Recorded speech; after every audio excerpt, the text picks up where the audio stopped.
Go on, smack that like button when y'all come in, man. All right. Y'all let me know if y'all can hear this, man. We all thought the FBG O-Block, we thought that stuff was over with. We thought that beef. Could y'all hear that? A lot of people, they've been killed, people and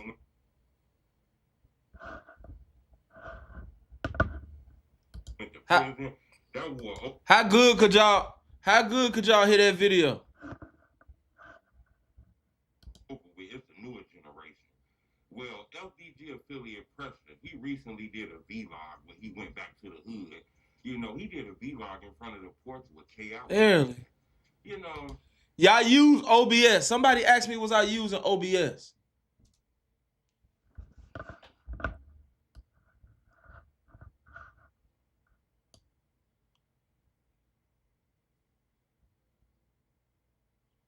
Turn the volume up on the video. All right.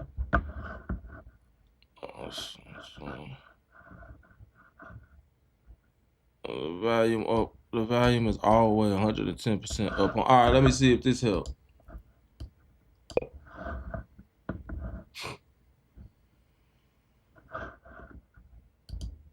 A lot of people believe that King Von killed K.I. Remember, King Von was questioned about this murder, but he wasn't charged. FBG Butter told the story of King Von killing K.I. He told this to a federal courtroom, the FBI. So people believe that that's what's them. A lot of people say, nah, that ain't true, but people believe that because he said that in the courtroom. Okay, he said O.D. Perry killed.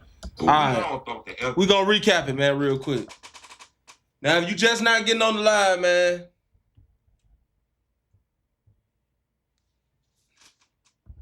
we was talking about Truth Teller. You know, he reported about who really killed or who really did that to K.I. or whatever. And I was saying how this really not nothing new right here. But the thing was, the person that had the most information, like Butter, he was there, he actually got shot with K.I. He's a big liar. So motherfuckers ain't know what to believe because he had 2 or 3 different stories. But AI or AI, Big A and King Von both of them has admitted to this, to doing that to that girl. So I was asking, did anybody have an FOIA? Because I can't remember whether K.I. had 2 different bullet shells in her or not. But this is what he had to say. BG O-Block, we thought that stuff was over with. We thought that beef was done. A lot of people, they've been killed, people and went to prison. That war over with. It's the newer generation. Well, FBG affiliate Preston, he recently did a vlog when he went back to the hood. You know, he did a vlog in front of the porch where K.I. was killed at.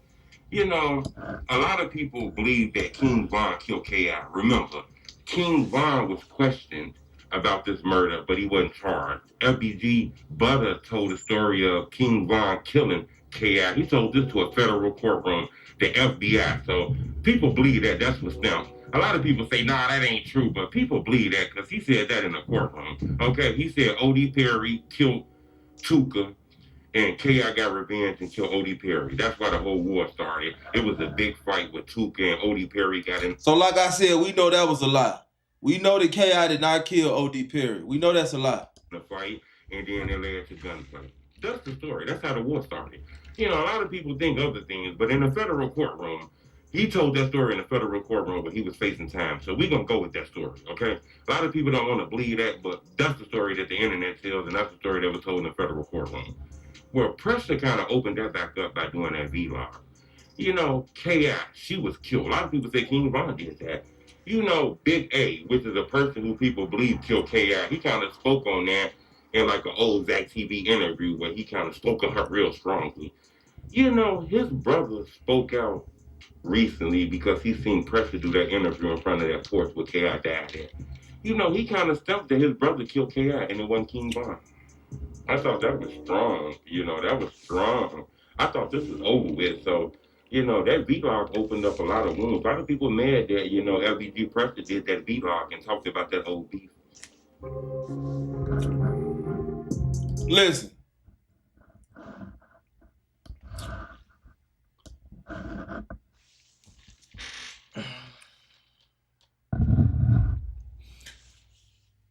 They say that they mad at that man Pressure, man, for doing that vlog. All of them have been damn near vlogging for, they've been damn near vlogging for 15 years though. They've been logging their criminal activity in their music and in their videos and in their interviews. Who is mad at Pressure for walking down 64th and Eberhard scared for his life? Scared to death. I hope nobody. But King Von and Big A were both responsible for that body. And whoever the driver was. Both of them was there. Both of them hopped out. Both of them was shooting. We do know that King Von was the one that was chasing Butter. So Butter's account has to be, you know what you go. I mean, he's a liar, but I mean, it's damn. I mean, it's a messed up situation. Like, who other word could you go on? I think Lil Durk was there, but niggas ain't trying to stick around to see whether or not they're gonna catch a bullet. That's not how that works, ladies and gentlemen. Niggas get to shooting, niggas get on about their business. Ain't nobody sticking around to see who gonna catch the bullets. I know I'm not. What about y'all, chat?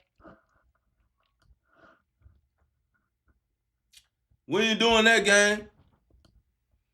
Yeah, I think that, no, Butter said that it was A-Ski, right?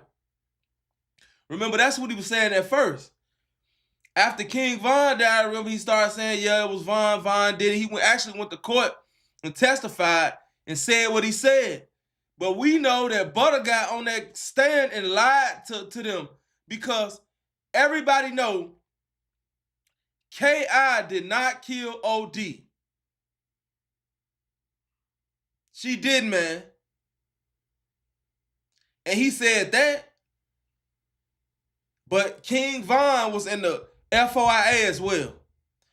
King Von allegedly got picked up in the same clothes. And this is how incompetent the streets of Chicago are. I ain't gonna say the streets of Chicago, the CPD. This is how incompetent they are. And the detectives who really just don't care. They don't give a fuck. They don't, right? How can a murder take place of a 17-year-old child? Because at the end of the day, when it's all said and done, killing each other is very, it's about as grown as you can get. ain't nothing growner than taking a motherfucker life. Like, you know what I'm saying? I feel like if you're a child and you have to take a life as a child, you then enter adulthood. You know what I'm saying? You got that on your conscience.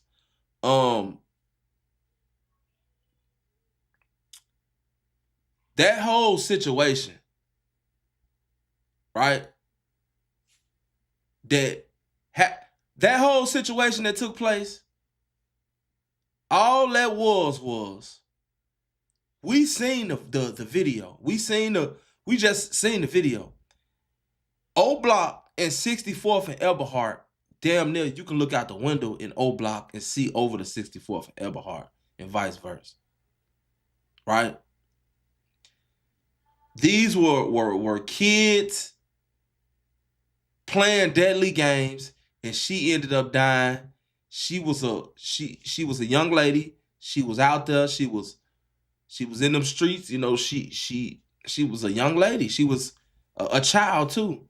So her decisions didn't line up with the lifestyle she was living, if that makes sense. She had a grown people lifestyle, killing, drinking, popping pills, and doing whatever, but she wasn't grown when it came to thinking or being aware of her surroundings and how she moved. Same way with JoJo, same way with L.A. Capone.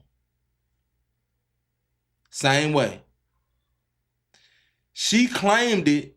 Everybody said, Scrap and all of them said, Scrap even got into it with her and said that she was false claiming that. She was a child. She was a young lady. How many of these shorties false claim shit right now today? Y'all got to understand, they different from how the generation will. I'm gonna say like probably back in the 90s and the early 2000s, like them, like you wasn't finna.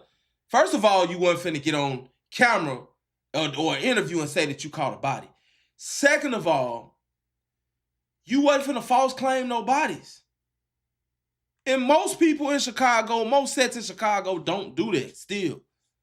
I know them sets out west, they don't false claim no bodies. They don't get on there and say, they did this and they did that and they ain't did that shit. They don't really do that. If they get up there and say they did that shit, they did that shit. Out south, somebody died and 16 different sets said they had something to do with it. We know that's impossible. All y'all don't even mess with each other like that. Some of y'all beef, you know? So, but K.I. ended up being killed. Von and Big A, both of them admitted to doing it. Big A admitted to doing it. It's just outright said he did it. He said he did it. Von has made so many subliminal raps.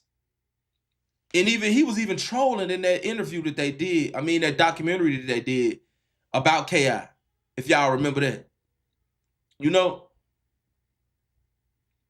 So it's like, I mean, we've been to who did that. Von got picked up in the same clothes that the person that was identified on the hit had on. And that's how incompetent CPD is. The CPD picked Von up. For real. He was identified, he had the clothes on and everything. As a matter of fact, they say in the FYA report that basically they know Von did it.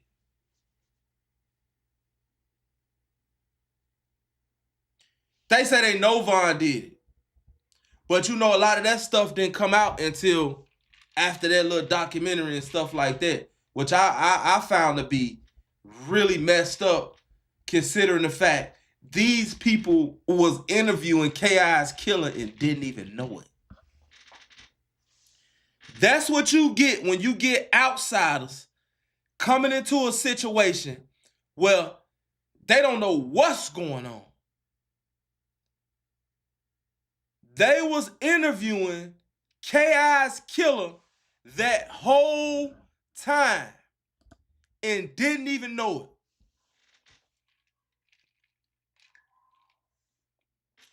That's crazy.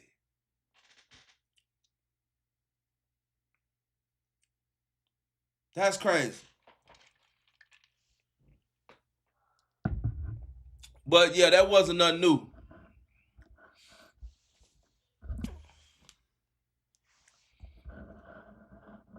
We got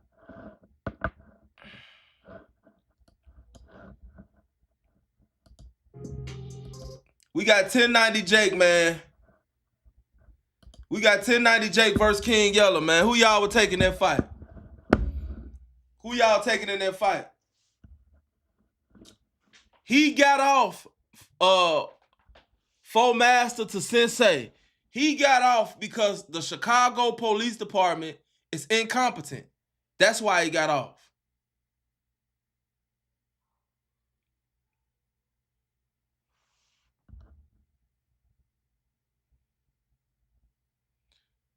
Y'all can't hear me?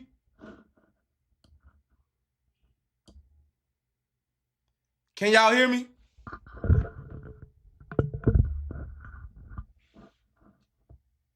No volume.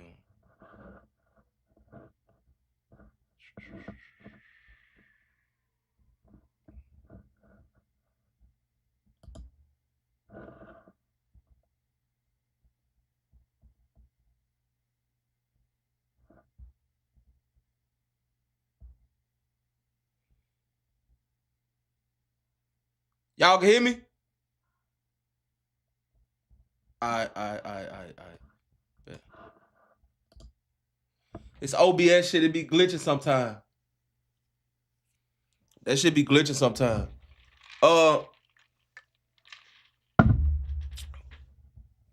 King Yellow said give him about 3 months, man. He'll kick 1090 Jake ass, man. 1090 Jake said they gave him somebody, he asked for, he trying to get somebody big. They gave him somebody that's basically on the come up. He said they gave him a struggle streamer.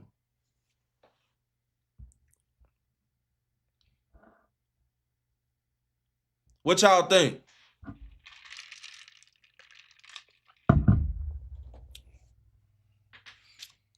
I'm taking King Yellow, man. Y'all know I'm riding with the city, man. Do I think this fight is gonna take place? No, I don't. No, I don't.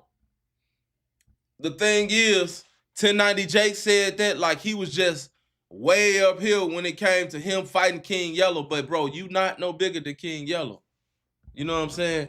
You may your channel may be bigger than his or whatever like that. You know what I'm saying? But at least King Yellow can say that he comes from like, at least he does come from like real, like the era he come from. Like you can't say that King Yellow and them wasn't like outside, like they ain't legit. You can't say that King Yellow ain't actually King Yellow is an actual legit face in the drill scene. You can't say that he not. I'm sorry. I know a lot of y'all don't like King Yellow, man. I know y'all hate that man. But y'all can't say that King Yellow was not seen on the drill scene. And y'all can't say that he wasn't around the whole time, because he was.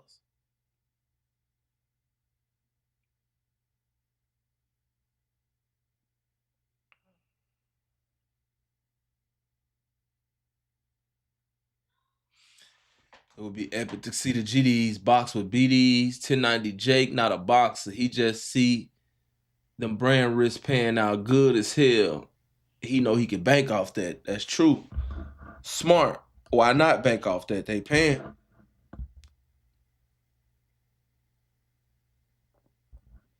No, well, you're like, we don't know nothing he did, but again, we don't know nothing he did. I don't think they was just around Yellow because he was just a lame ass nigga. I don't believe that. It's possible, but I don't believe that.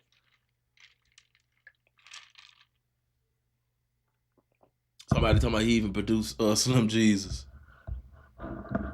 Producing Slim Jesus is crazy. I just don't believe that. I really don't. But 1090 Jake was talking like he ain't gonna take up the fight.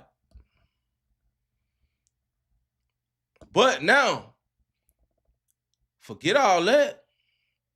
Big Mike challenged Yella. So Yella basically turned down the fade with Big Mike and tried to get a fade with 1090 Jake, and 1090 Jake turned him down type shit. So, I mean, I know you ain't ducking that fade with Big Mike, Yella. Why would you be? Hey, please put me on the car so I can beat the living life out of 1090 Jake. These rappers Newz 2 times said he don't want to fight because I'm 7 feet tall, 6'1". Boston Rich's team said he don't want to fight because it's real smoke.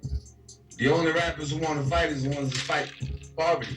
They said, oh, you can fight King Yella. We'll give you 2 bands and a t-shirt. Okay, let's be honest.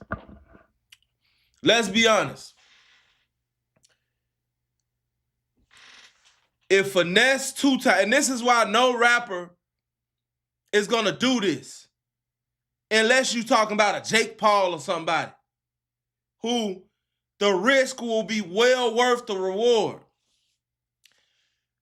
If a rapper, especially a rapper that 1090 Jake has made a video about, gets in the ring and gets whooped by 1090 Jake, his career is over. I don't give a damn about nobody saying, oh, well, you know, it was just a sport and no. Finesse 2 times, Boston Richie, none of them guys can get in a ring with 1090 Jake. And it doesn't help that he's European. It does not help that he's a white guy. If they get in the ring with him and they lose, it's over with. They ain't nobody gonna want to hear nothing else they got to say. I said that to say this. None of those rappers are gonna get in the ring with him. If 1090 Jake get in the ring with King Yella, and whichever one lose, they not gonna lose no fucking clout. Cause we gonna look at it like 1090 Jake, you really you're a chubby white guy. So you wasn't supposed to win anyway, for real. And then everybody look at King Yella like, well, you the internet look at you like you some type of goofy anyway. So if you lose, you know what I'm saying? Like, so it's really kind of like that's a good matchup. And I'm not saying that I look at Yella like he a lame. Yella, my partner, I fuck with Yella.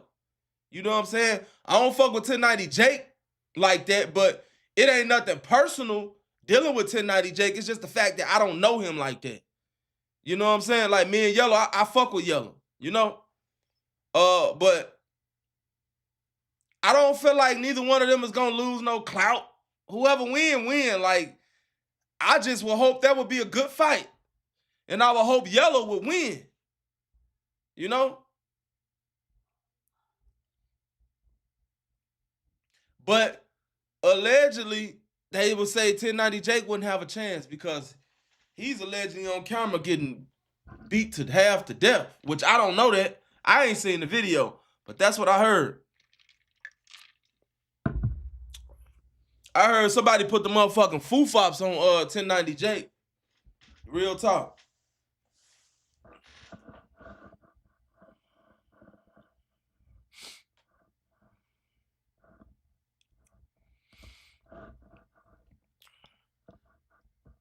So, I'm scrolling on the internet, right, chat? I'm scrolling on the internet. And I'm doing research on an up-and-coming video that I'm doing, a documentary. I'm gonna surprise y'all with them. With this one, I ain't telling y'all shit. But I'm doing research on the video, and I come across an old live. Damn, I got to lock that. I come across an old live. Now,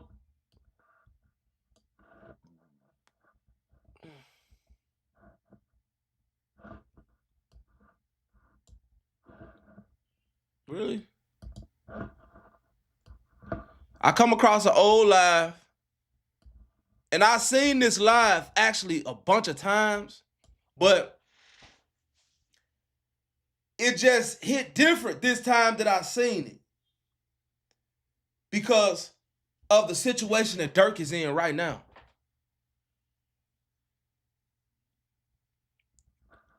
I want y'all to check this out because this was disturbing, man. This live right here, it really was. It was really disturbing, bro. Or what he said in this live, rather.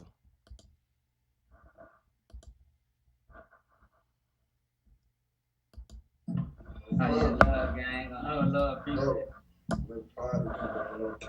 shit be feeling good coming from niggas. You know that's just doing some shit. They got shit going on. I'm telling you, boy. Hey, listen. Think it back. Just think back when the nigga was sitting in that bitch. No cat, you ain't never think that would have come to this, huh? Nah, you know that. You know, it wasn't, I wasn't no rapper, so it wasn't none of that rapper shit. I'm thinking like, I just need to get 100,000. I'm gonna be decent. I'm gonna rob this nigga, and I'm trying to rob this other nigga.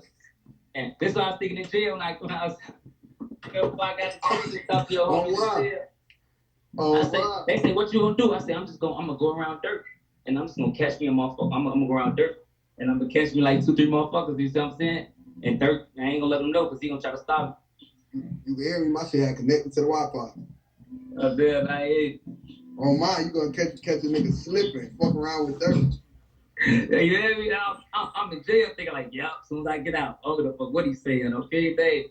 They like, man, he be trying to kick it with niggas. I mean, I don't give no fuck about none of that. Nigga don't give no fuck about none of that. Them niggas ain't my friend no more.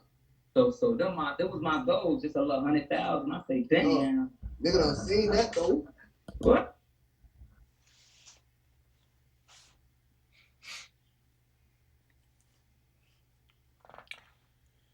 Von was different. That nigga said that was my goal.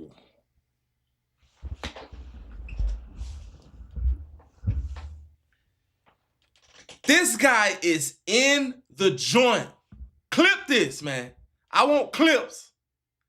This guy is in, not the joint, he in the county. He's fighting a murder case. A murder in 2 attempts. This motherfucker here, man. Fire was different. First of all, that's the last thing that I would have been talking about, right? I would have been thinking about. Von already got it planned out. Von was going to get out and sabotage Durk either way it went. Durk was not going to get away from Von. Von was going to fuck Durk life up. However it went, however it turned out, Durk was going to be fucked up. Why do I say that? That nigga said that his goal was to get out, hang around Durk, and rob rappers until he get to 100,000. You can't make this shit up. I'm telling you, the mindset of Chicago niggas needs to be studied. The shit don't make sense. Niggas is crazy is what we is. I'm telling you. Chicago niggas niggas don't even think like human beings. Straight savage. This nigga said his goal, if he beat his case, when he beat his case, he gonna get out, go around Durk, and rob the niggas that Durk cool with. And he ain't gonna tell Durk. He gonna fuck Durk whole career for $100,000. I'm telling you, Von didn't give a damn. Von didn't care, man. That nigga said his goal. See the word go, when he said his goal, he could have said plan. I would have went with that. That nigga said his goal was to get out and rob the niggas that Durk was hanging with in the industry until he got to 100,000. He said he wasn't gonna tell Durk, cause goddamn it, he knew Durk wasn't gonna be with it, so he wasn't gonna tell him. He didn't give a damn what Durk was gonna say. So anybody that got anything to say about what happened with O Block and Chief Keef, Von just confirmed that damn it, that way it's true. It's true. I don't give a damn what they say O Block did to Chief Keef. They did it. Von openly told us, and nobody paid attention when he was alive, but this shit was diabolical. I wish I would have paid attention. This was good content. He told us that when he get out, his goal was to go fuck Durk relationships up and what he got going on with niggas in the industry. How long do you think that Durk was gonna have that nigga around when he kicking it with niggas in the industry? Soon as he walk off, go to the motherfucking bathroom, Von robbing him. They gonna think Durk had something to do with it. That's how the East Coast, West Coast war started, remember? Pac got shot. And Biggie and them set up in they city. He automatically assumed that Biggie and Diddy had something to do with it, which Diddy was never innocent in nothing. We starting to see. Diddy ass wasn't innocent, but Biggie was. But Von was never gonna be good for Durk, man. Von was never gonna be good for Durk because Von never had good intentions when it came to Durk. And realistically, if we just being honest, I love Durk to death, but for Von to say that that was what he was going to do and that he didn't give a fuck what Durk said and that he wasn't going to tell Durk nothing because he felt like he was going to try to stop him and that he was going to do it for 100,000 and that he heard he be kicking it with niggas, all that to say he felt like Durk was a bitch. He didn't have no respect for Durk. I don't care what nobody say. I don't care what nobody say. Because if he had respect for Durk, he wouldn't even been thinking like that. And then at the time, Durk was just now really getting on his feet for real. Durk didn't blow up, and y'all know this until after Von died. If really Von dying was kind of the reason why he just took off like that.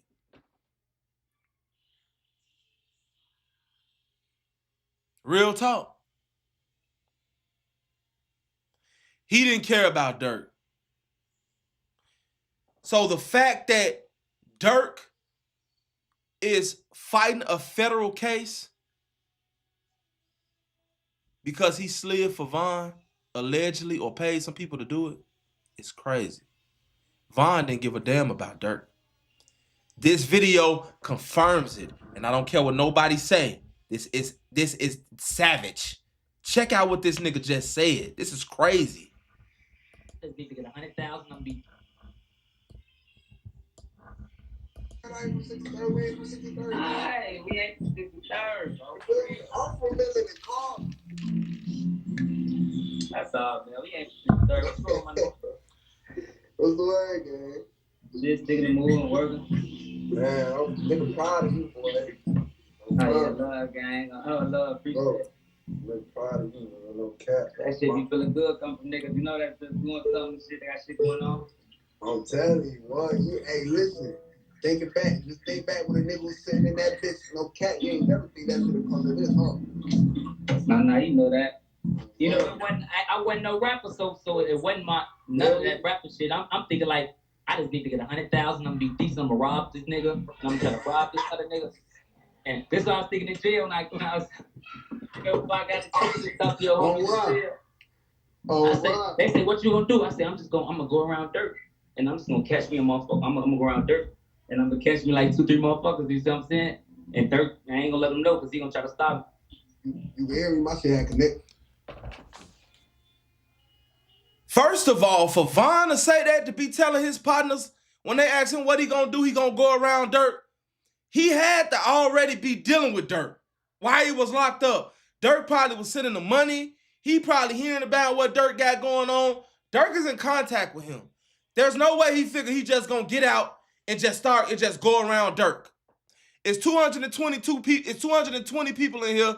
I got 72 likes, gang. The live ain't gonna go crazy if y'all don't hit that like button. Y'all hit the like button, the live will do decent. Y'all won't do it. What's up with that? I don't get that one. It's a lot of shit that makes sense, but that one don't. I don't understand why motherfuckers won't just hit the like button. Damn, it's like I'm like when I be in motherfuckers' lives and I know I'm in their lives, I hit the like button automatically. It's common courtesy. Like I'm in your live watching your content. Why not hit the like button? That's some hating shit to me. I just don't get that one. If I'm not gonna hit, if I'm not willing to hit the live and hit the like button in the motherfucker live or on their video, why even sit down and watch it? I'm not finna sit down and watch your shit. I don't fuck with you. Period. Anyway, where was I? That's very disturbing right there.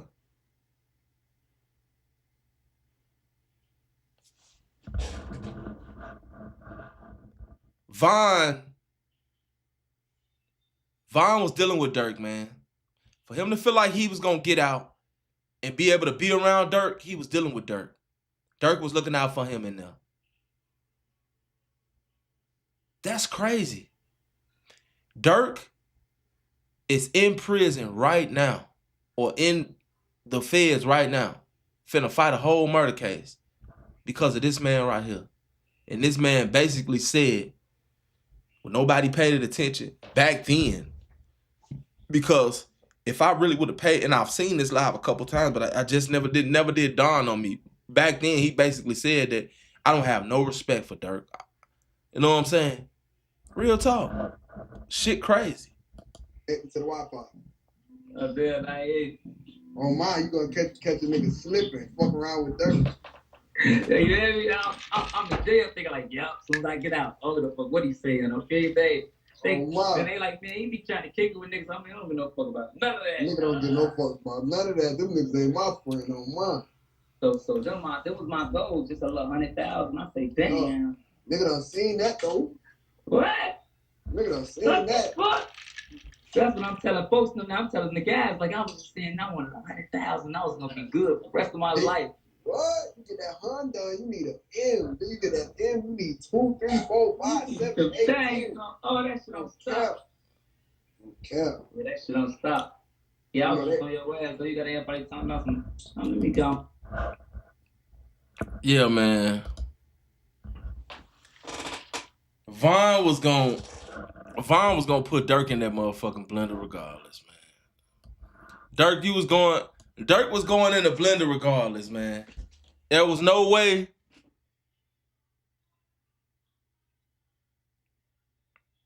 There was no way that he wasn't, man. Real talk.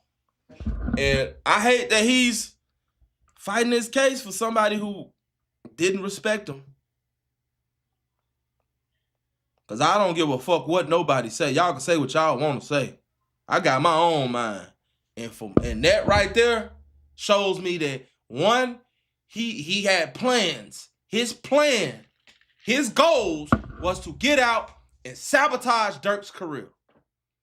Just like they tried to sabotage Chief Keef's career. That was his goal in life. That nigga said, 100,000, I'm good for life. He said that was his goal, and he said the way that he was gonna get it was to rob niggas that was around Durk. His goal was to sabotage Durk's goddamn music career. That was Vaughn's goal when he got out. And Durk fighting the fucking body for him. That's crazy.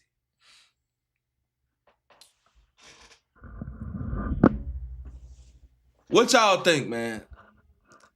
50 Cent versus everybody, man. What y'all think? What y'all think, chat? Say we got the 314 in here.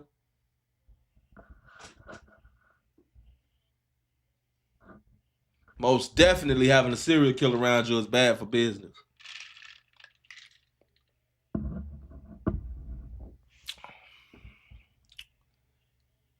So, I was gonna let y'all, man, pick out some any content y'all want me to react to, man. Live reaction.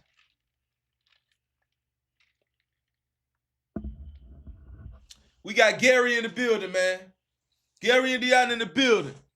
Gary, stand up.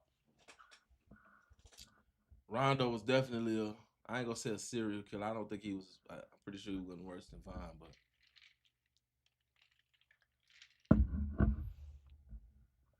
Hey, y'all. And two, I don't know if I said this, but clip these videos, share these motherfuckers, and make sure that y'all tell a friend to tell a friend to tell a friend. Because one thing about it, when I get back where I need to be, I'm not just, look, I'm trying to take everybody with me. I'm trying to take everybody with me. React to Trap Lil Ross, Lil Speedy documentary.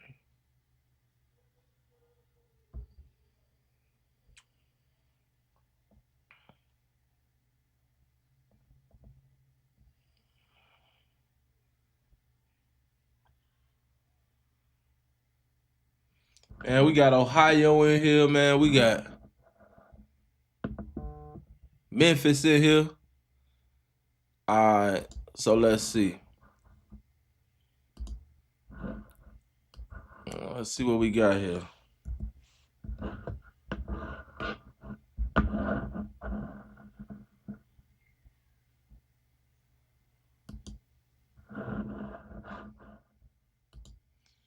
Let us see what we have here.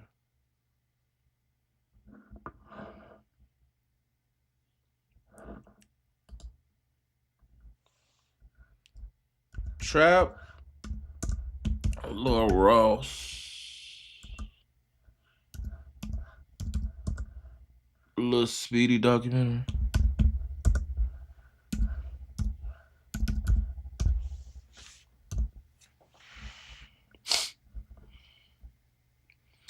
"15 with 3 bodies, the many murders of Lil Speedy."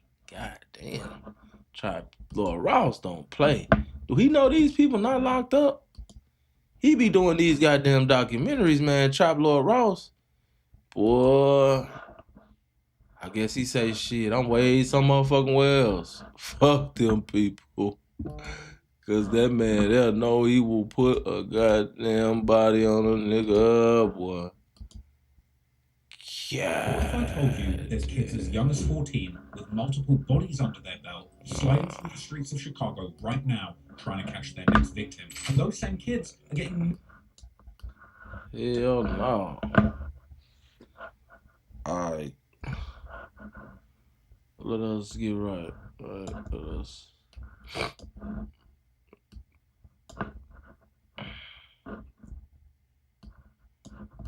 Let us get right.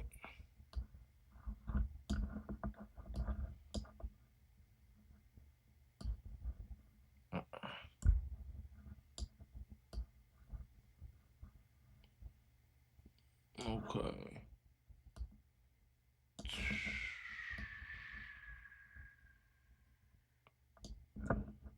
Alright.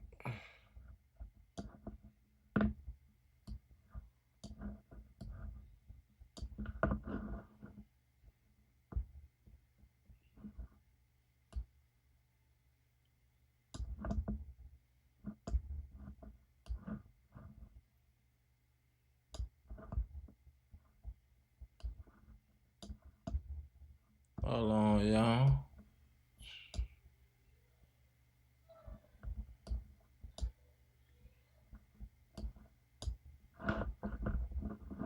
Okay. We take the lock off me. Give me smaller. Get him bigger. Let me get me small. I'm sorry, chat. I'm sorry. Got to have a little patience with me. Got to have a little patience. A little patience with your boy. Shout out Trap Lil Ross, man.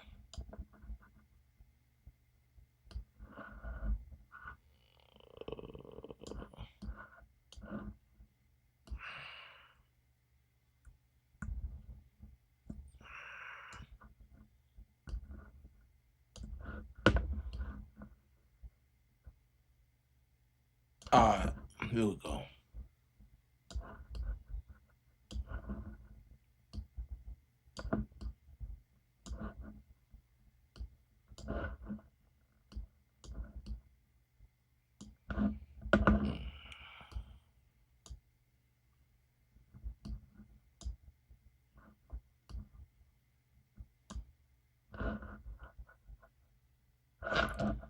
All right, man. How long is this motherfucker? All right, this bitch 52 minutes. Who we got in here, man? We got Detroit, baby. We got East New York in here.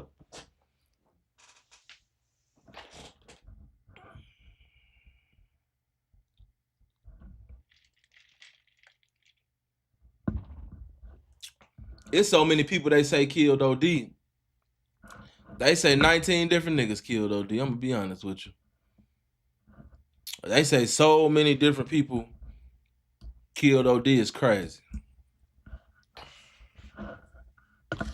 We got Tampa in here, man. We got St. Louis in here, man. Y'all make sure that y'all hit that like button, man. We got 219 people watching. We got 151 likes. Let's boost this algorithm back up for you, boy.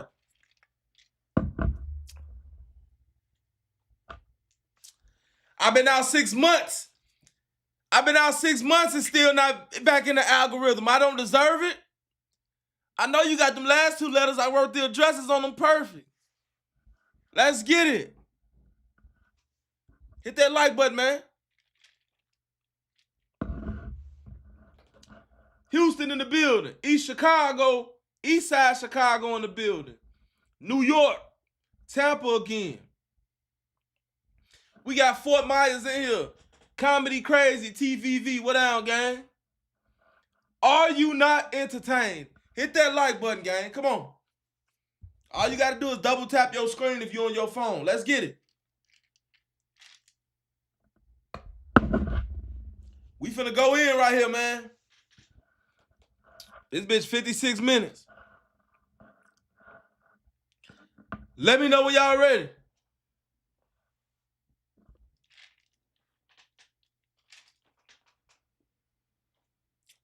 When y'all ready, I tell you what. We got 214 people in here. We got 157 likes. When we hit 200 likes, I'm going to go on kick it on off. I'm going to go on start this shit.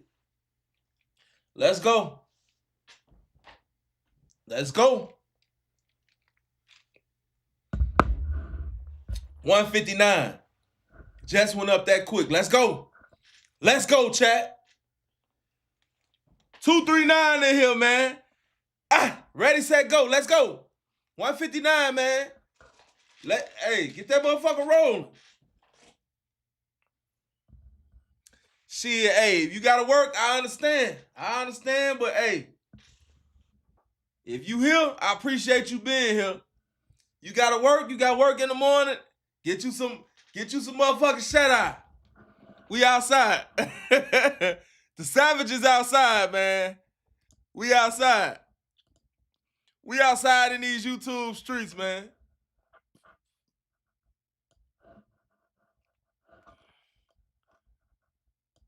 Damn, I'm tripping.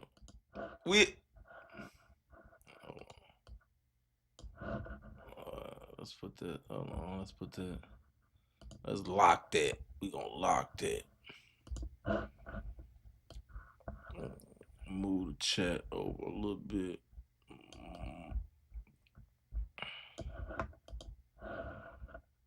We gonna lock that.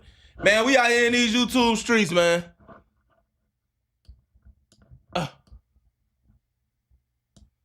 What the business is?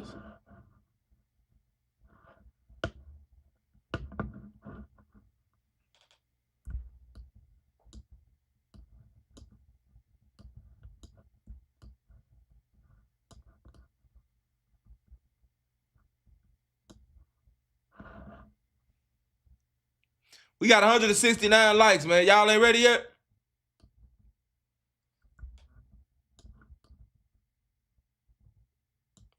Boom. All right. Let's lock that right there. All right, bet. That's bad. 170, man. Let's go.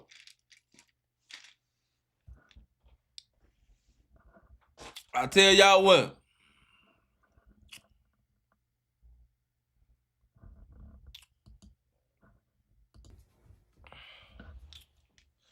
Brief intermission.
Hit that like button, man. Let's get it.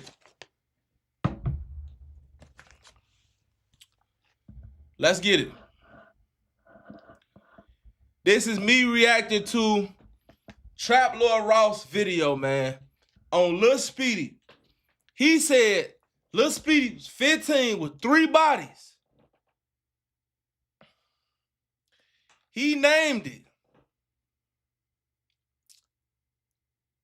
The Many Murders of Lil Speedy.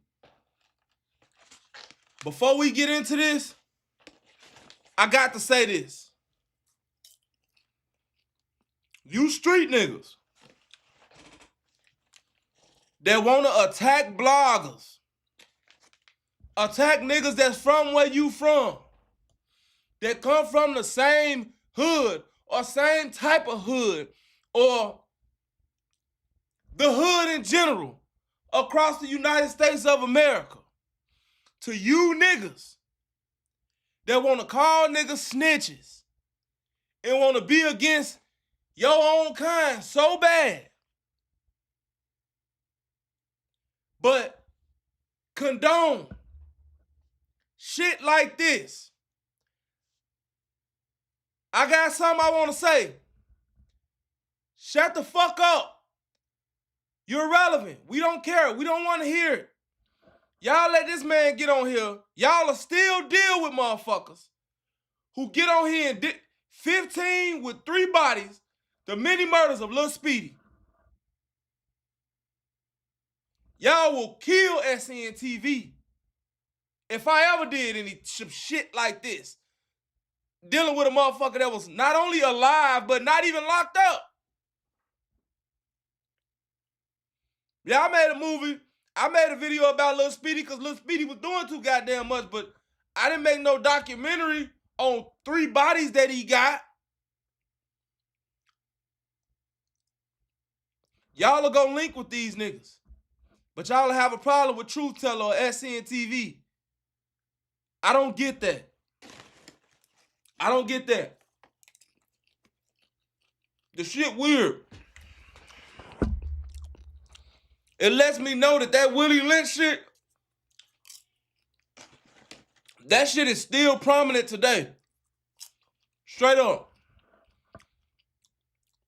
15 with 3 bodies, the many murders of Lil Speedy is crazy, and Lil Speedy is still alive, not in jail. That's bananas. And you niggas don't care. As long as Trap Lord Ross can clout y'all up a little bit, y'all go right do an interview with him. DJ Academics, shout out to him. But he got in the game basically dissing niggas, calling them coon packs and this and that. You niggas, as soon as y'all niggas got an opportunity to go get interviewed, y'all ran y'all ass straight over there. This is why us bloggers don't give a damn about what y'all be talking about. Because y'all basically be condoning this shit when it comes to this quote-unquote online snitching or this policey shit. Real talk. Let's get started, man. We got 191 likes, man. We need 9 more likes. If you on the live and you haven't hit the like button, hit the like button now, man.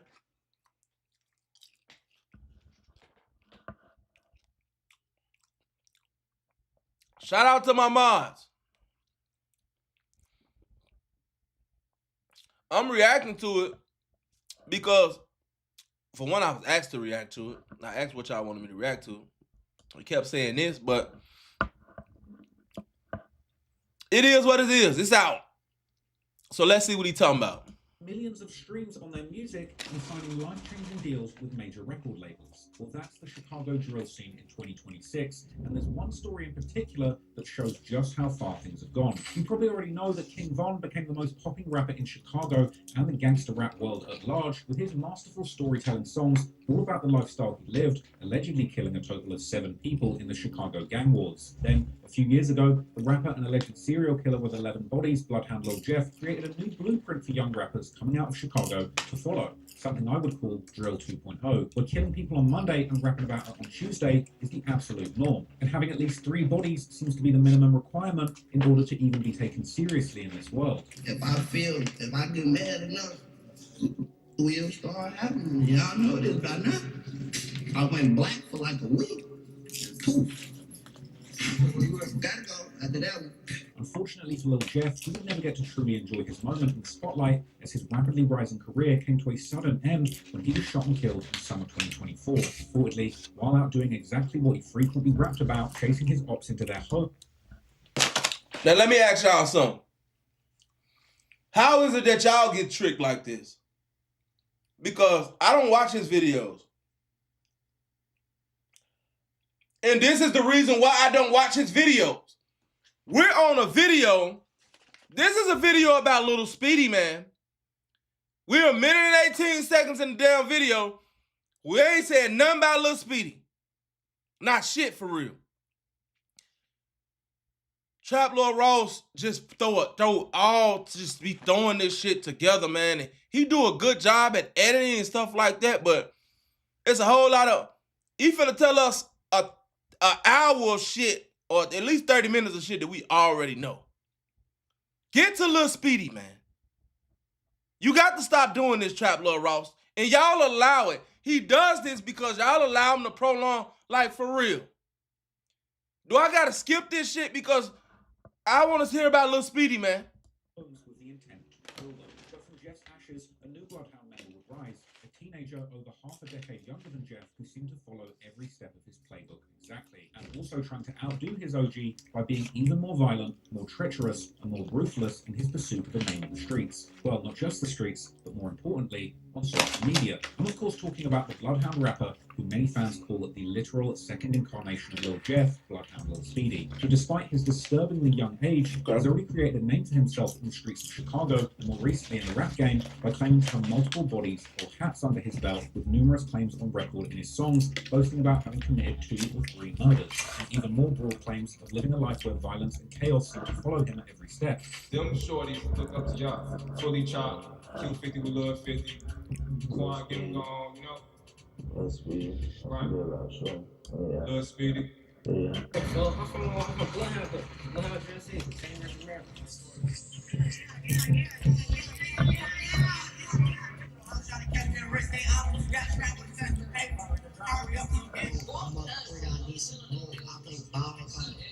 And Speedy keep trolling, gonna be 30K on his head, and I bet you he be dead by tonight. Keep trolling him, be dead. Even like my mama about right now, I go to the shower with my gun like, Where did Backdoor Slime reputation become from? Why become King Backdoor, King Slime? Snake is my favorite. Like I always tell, like it's my favorite. But can this kind of madness truly last and turn into a genuine rap career? Or is Lil Speedy already living on? He said a snake is his favorite. This nigga always wanted to be a snake. Borrowed time, destined to end up just like his role model Jeff, or his partners in crime, either dead or in jail before even reaching adulthood. Because as we'll uncover in this video, behind the music, the viral moments, and the rumors, there's a chain of murders and a betrayal that some believe might have actually sealed Speedy's fate before the spotlight even found him.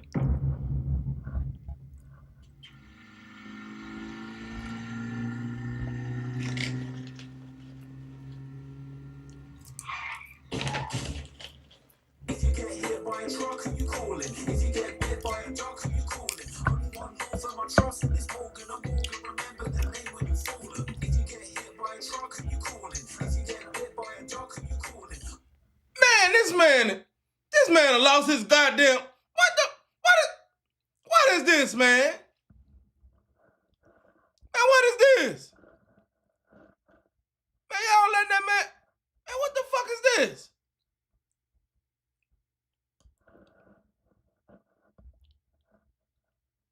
I know goddamn well.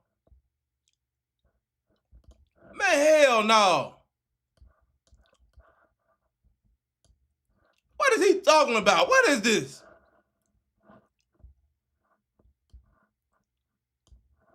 What is this? What is he talking to? What do you say?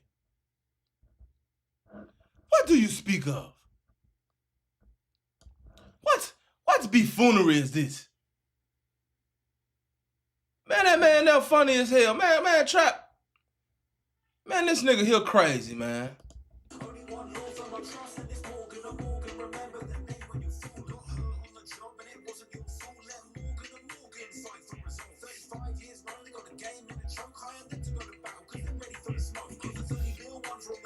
America's largest personal injury law firm, they're giants. Over 1,000 lawyers, they can handle these assignments. As a real 50 states, they know where you ain't gonna find them. And not all law firms are built the same. Pick one with your money before you even start the game.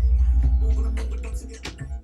And their fee is absolutely free unless they go and win the case. Don't take a look what insurance companies offer, because more will go and fight for every dollar. Like this car wreck client from Orlando, Florida. They help get more than 28 was offered up. If you get hit by a truck, who you calling? If you get bit by a dog, who you calling? Only one law firm I trust in this Morgan.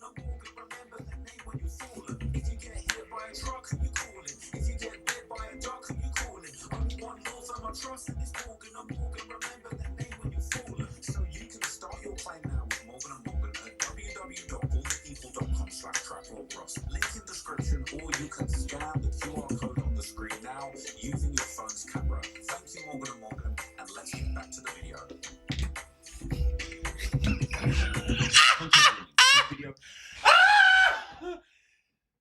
Man!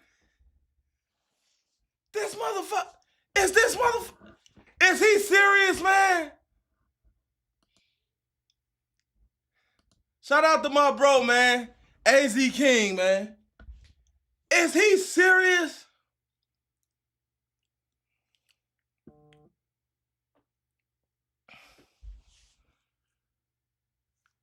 What the fuck did I just watch?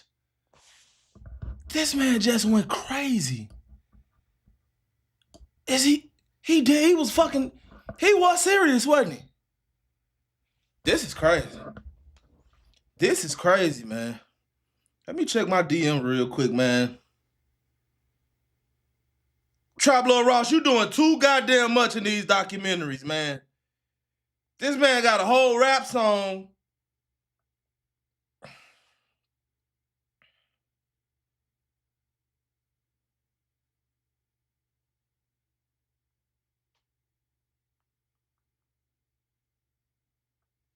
Trap Lord Ross, you funny as hell, man. You're funny, bro. You funny, bro. You're very entertaining.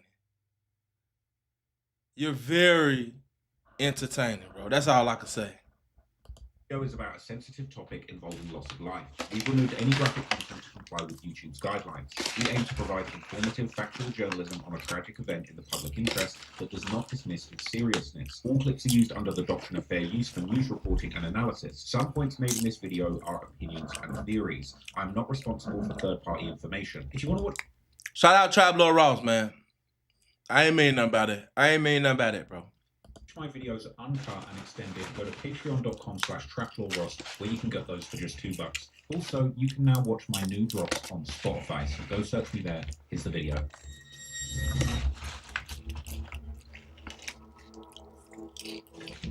To understand Speedy's story, we first have to introduce not just him, but several other teenagers around him who are notorious in their own right and who would go on to play key roles in Speedy's rise to infamy, including his friend Lil Queso and two friends that they would have a falling out with, the rappers Fully Chopped and Q50 with Lil 50, as well as the main rival of this duo that Speedy would later become good friends with, the rapper Lil Nooney. With regards to Lil Speedy, I first became aware of him all the way back in July 2024, shortly after the untimely death of his role model Bloodhound Lil Jeff, as I was researching the Bloodhounds for my videos about him. At the time, I was interested in Speedy as an example of the gang's younger generation, which I figured Speedy to be a part of based on his social media, although he wasn't repping the gang yet officially. Despite his rapid rise in the Chicago rap scene since early 2025, Lil Speedy remains a somewhat mysterious figure with much of his background still unknown, and that includes his real age, which he's done his best to hide. I can't expose that. I can't expose that. Can't expose that. But based on my research, it seems that he might have been born as recently as 2011, making him only 15 years old at the time of recording this video. And he would have only been 14 years old when he started making his name in the streets of Chicago and on social media. But what we do know for certain is that he got his nickname from his father, Big Speedy, aka Speedy Hollywood, real name Selton Ellis, who unfortunately lost his life to gun violence in June 2016, leaving Speedy to be raised by his mother. Many of the Bloodhound's core members are actually related by actual blood, and the same appears to be true for Lil Speedy, who would eventually start repping the Bloodhounds himself, a gang set his older cousins were part of, a connection that he later confirmed in an interview with No Jumper. But I was mostly around like my big cousins, like you know they from San Antonio. That's how the whole came upon to. However, shout out Ryan with the shop, man, for the donation, man. He said, what's going on with Cairo? Last I heard, he was locked for possession in MLB. It's in LMB. Wet as well. Last I seen, he got the blessing of a lifetime and still got caught red-handed throwing an extremely illegal weapon. He locked up, gang. You know what I'm saying? I don't think he got much longer left, but he definitely locked up, you know? He got caught with a pipe. So, one thing we know, though, he ain't got forever.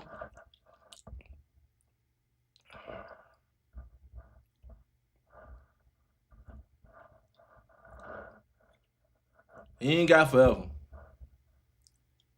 Speedy is not originally from the hood of the Bloodhound, which is around 79th in Maryland. He's actually from another hood around 56th in Morgan, which is currently repped by a set known as JDG. As Speedy would tell in his No Jumper interview, it was here that he would spend the majority of his childhood. Could you tell us a little bit about exactly where you grew up and what it was like and everything? I grew up all like when I was in Iraq. I lived on 56 and Emerald.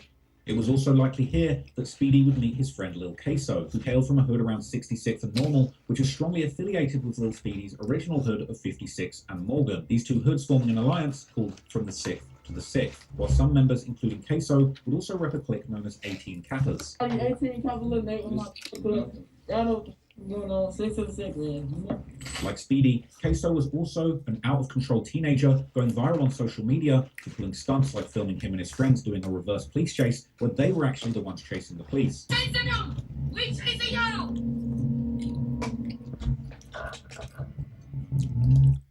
What type of shit is that? What?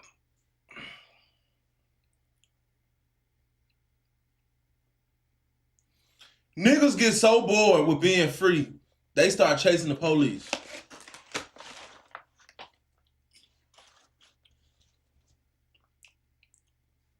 Why would you chase the police, gang?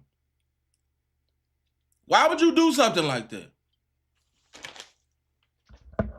I don't get it. These shorties out of their mind. They do a lot of shit. We was running away from them. Y'all chasing them. That's crazy.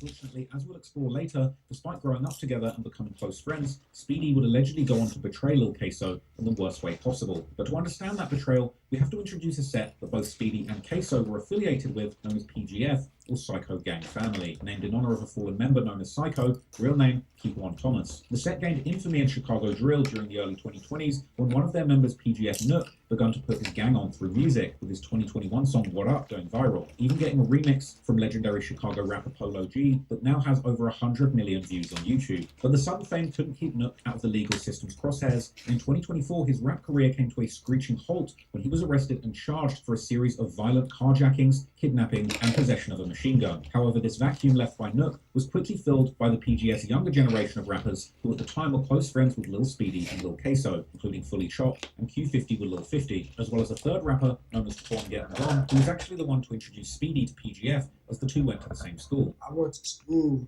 with the Quan Getting Gone shorty. Yeah. I went to school with him. And then He do his research. He do that. I gotta give him that. Trap Lil Ross, shout out to Trap Lil Ross, man. He does his research. You can't say that man don't do his research, you know? Yeah. He definitely does his research, man. He's one of the better documenters. If that's what we're called. People that do documentaries. He's one of the best documentary people. He does good work. He does do good research now. Don't put nothing on the internet. He gonna get to the bottom of it. Mutual friends we met. Fully Chopped Shorty and a 50 Shorty. Fully Chop and Q50 with Lil 50 burst onto the Chicago drill scene in July 2024 with the music video for their track Bounce Out, where Lil Queso can be seen making a cameo while hanging out in PGF's hood with them. Alongside Quan Get 'Em Gone, the rapper trio kept PGF's buzz growing throughout 2024 with several music videos that now have millions of views. But these youngsters would also become equally known for their wild social media stunts, like filming themselves in the middle of a police chase, or on another occasion, they would even record themselves while trying to rob the car of a DoorDash driver, but the attempt would fall flat after Fully Chop failed to actually take the car out of neutral. You gotta take his whip. Then you gotta take his whip.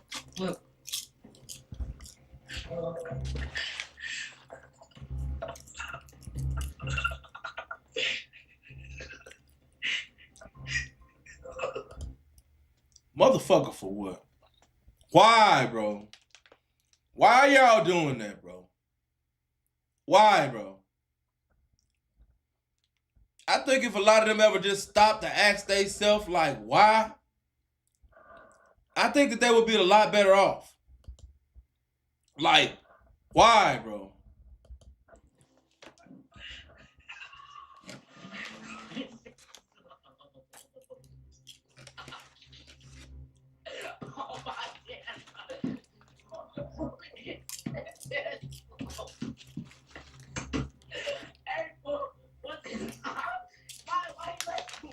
Real gay. Yeah. Real gay. Wait, so they ain't get it? No gang. He ain't got Newz gang. He for the call 12. Who had it? Who ain't on saving his life? Good, right?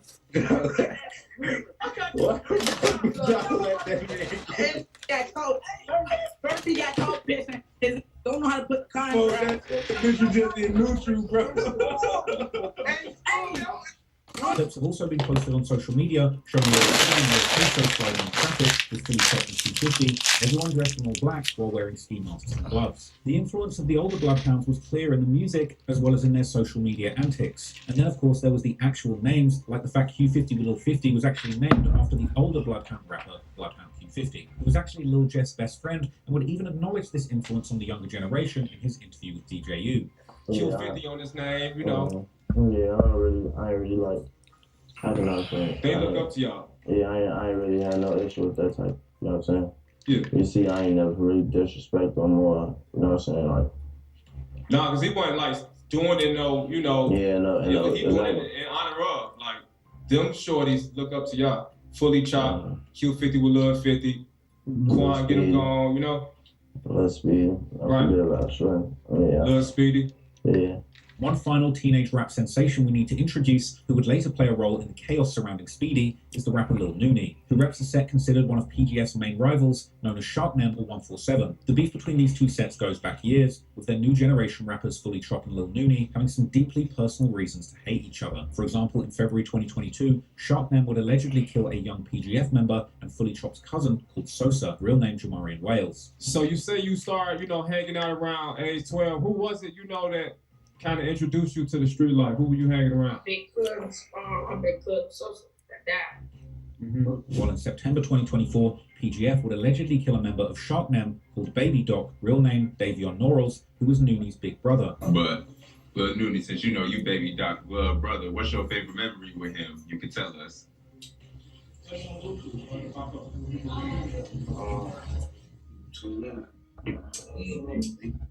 Ironically, Nooney's rap career was actually... I be thinking like, do these shorties even know why they beefing? And it always come down to they was cool with each other at one point in time, and they ended up getting into it because motherfucker got backdoored for a pipe, or one of the homies slept with one of the other homies' baby mama, and they fought it out, and then the other homie pulled a gun out. It's always some dumb shit. But most of them, when you ask them, they real deal don't be knowing why they even at war. And it's sickening, gang. It's sick.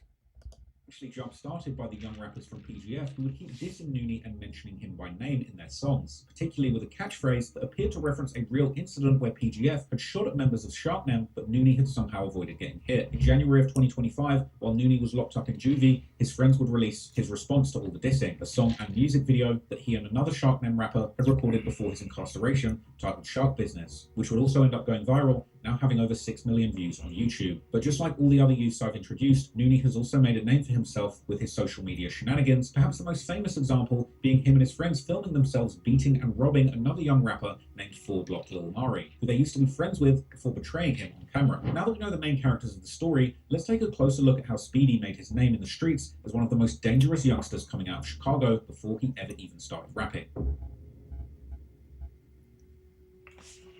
Around 2024, Speedy became increasingly involved with his big cousins from the Bloodhounds, which meant that despite his young age, he also inherited all the same ops as the older Bloodhound rappers like Lil Jeff and Bloodhound Q50. One of these being the Trap City set from 67th and Rhodes, the very gang who allegedly killed Lil Jeff in self-defense when he had tried to slide on them. And just like the other Bloodhounds, Speedy has often dissed their dead members on social media, one of these being a 19-year-old called Lil, real name Jaleel Goins, who was allegedly killed by Lil Jeff in June 2023. But Lil Speedy hadn't just been...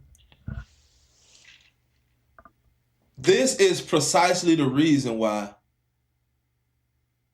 this right here, and even what I do, for real, is why we always be telling y'all, like, y'all put so much information on the internet to the point to where a person can do a 3, 4, 5, 6 hour documentary because there's so much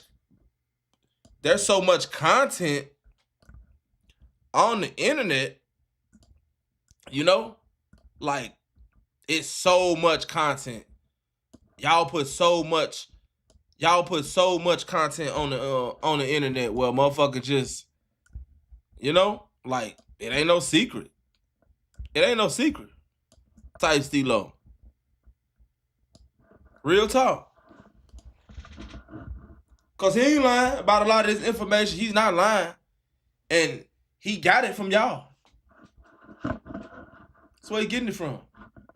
He getting it straight from the horse's mouth. Participating in dissing the dead, he'd also allegedly taken part in the violence. In September of 2024, when a shooting would take place in the Bloodhounds hood, where one of their ops would lose their lives while trying to slide on them, Speedy would allegedly be at the heart of the action. The op who would end up dead during this incident went by CEO Hawken, real name Sharif Muhammad, from a set known as Risky Road, who were allegedly responsible for killing the Bloodhound affiliate and popular rapper Lil Stoom just a few months earlier in July 2024. According to Speedy himself, he had apparently been at least present when the shooting happened, as he would then hop on social media soon after to tell how they had been walking peacefully through their hood when the ops had come through. However, some Chiracologists actually claim that Speedy himself was in fact the shooter who took CEO Hawken's life, this becoming the first of several killings that was connected to him. Less than a month later, yet another murder connected to the Bloodhounds would take place, which many would later view as retaliation for Lil Jeff's death, as Trap City member Vel, also known as VI, real name Chevelle Carter, was shot and killed on Chicago's South Side. After the murder, Lil Speedy would again join the Bloodhounds in dissing Vel heavily on social media, while Trap City member Tiro would respond by claiming that the Bloodhounds weren't the only ones who pulled the trigger, and strongly insinuating that they had another set carry out the hit on their behalf, with online rumors pointing the finger towards the Bloodhounds closest out. And everybody know, like, allegedly the Bloodhounds had Shorty Mob to do this hit and shoot this funeral up. Where, mind you, not only did somebody get hit, somebody got killed. His sister got killed. Taro gets on the internet. There's nothing, they see nothing wrong with this stuff. And basically says, y'all gotta get other motherfuckers to put in y'all, you know, to slide for y'all.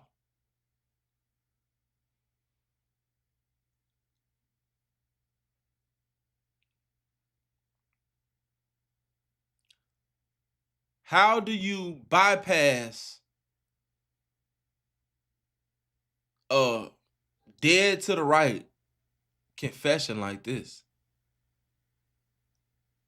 I mean, this is dry snitching. But it's cool because all of them do it. And they do it only on themselves.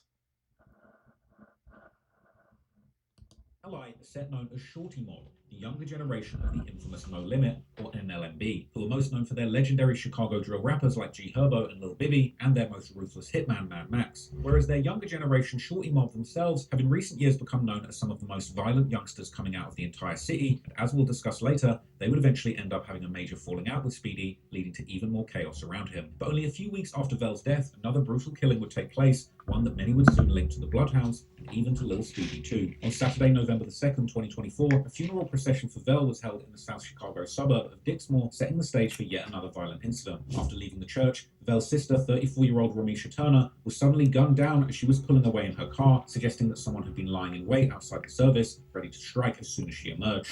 Damage on this property is what's left behind after police say Romisha Turner lost control of her vehicle when someone shot her. Around noon, Dixmoor police say they got a call for shots fired at 147th and Sealy. When they arrived, they found Turner inside of a white Jaguar. She had been shot several times.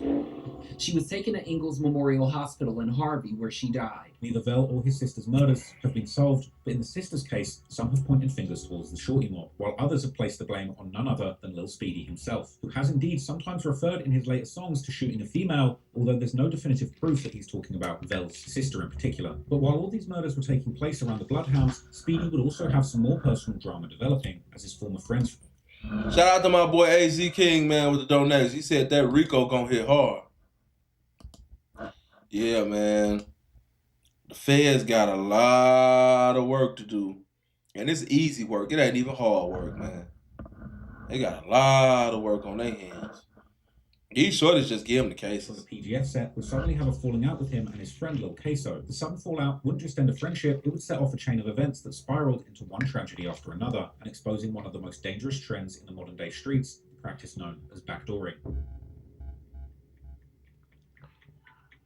In October 2024, one of the teens from the friend group of Lil Speedy, Lil Queso, Fully Chopped, and Q50 with Lil 50 would meet a tragic end, being gunned down in an alley at just 15 years old. But to understand how something like this can happen in Chicago, we have to first look at one of the darkest trends in the streets today, the practice known as backdooring, which refers to setting up and betraying someone who's supposed to be close to you, a friend, a relative, or even a partner, often by setting them up to be robbed or killed in order to gain something in return, whether that's money, status, or even just clout. This is by no means a new thing in the Chicago underworld, but Bloodhound Lil Jeff would make it a key part of his public persona, arguably boosting the trend.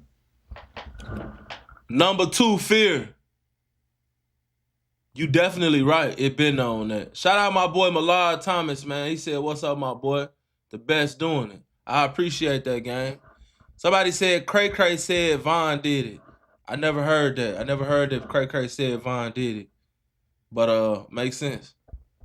His popularity to new heights by taking watches and chains from pretty much anyone who came into his orbit. Lil Speedy would have My bad. If you just now coming into the live, man, I'm reacting to the documentary that Trap Lord Ross made on Lil Speedy, Bloodhound Lil Speedy, 15 with 3 bodies, the many murders of Lil Speedy. This was heavily requested, man. Allegedly end up taking this trend to an even darker level, eventually receiving the nicknames King Backdoor or King Snake. Where does Backdoor Slime reputation become from? Why do we call you King Backdoor, King Slime? I genuinely don't know where that King Backdoor came from. But before Speedy would receive this reputation, it was Speedy himself, together with his friend Queso, who had first become... So you admitted to backdooring a nigga that you been cool with this whole time, and now you don't know where it came from? Nigga, you know where it came from. You already said earlier that the snake was your favorite animal. And I know that snakes are actually sacred creatures. And they actually mean good shit. It's a lot of different great symbols that snakes represent. But in your mind, you talking about a slippery, slithering, goddammit. What are snakes? Amphibians? No, snakes ain't amphibians. What are snakes? They y'all know what are snakes? I know they're not amphibians. What are they? They reptiles.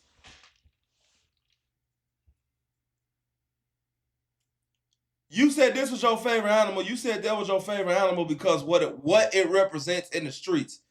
What it represents in the streets is sliming folks out, snaking folks, backdooring people. That's why you like snakes so much. That's why. And I'm going to tell you something, Lil Speedy. That boy mama know that you did that to him. And I'm going to tell you something else, Lil Speedy. You can believe this if you want to. If they know, we know, Trapper Ross know, his mama know, guess who else know? The Chicago Police Department. They know. But you ain't got to worry about them. They ain't gonna do shit. They don't care. But if the CPD know, guess who else knows?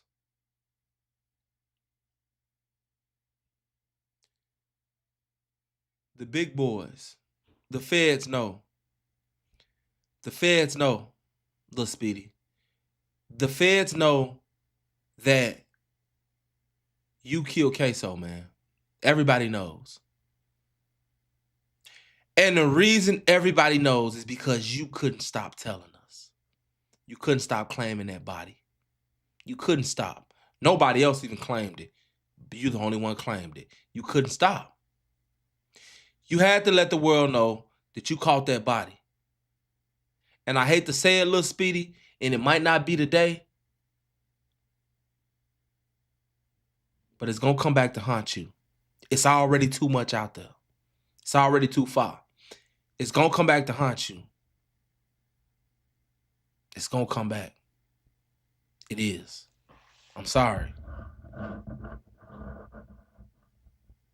Y'all shorty's too reckless, man.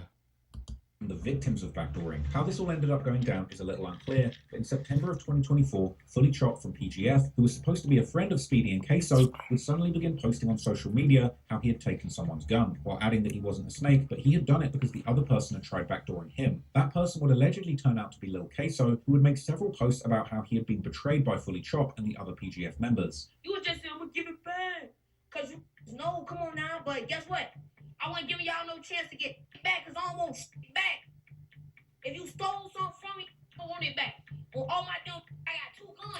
Stop playing with me, gang. I got 2 guns. On my dead room, I got another gun right now. Right now. And it'd be like, these babies are out here dying over fucking guns. Over guns. Picture you losing your life for a gun. All you was worth, all you amounted to was a pistol.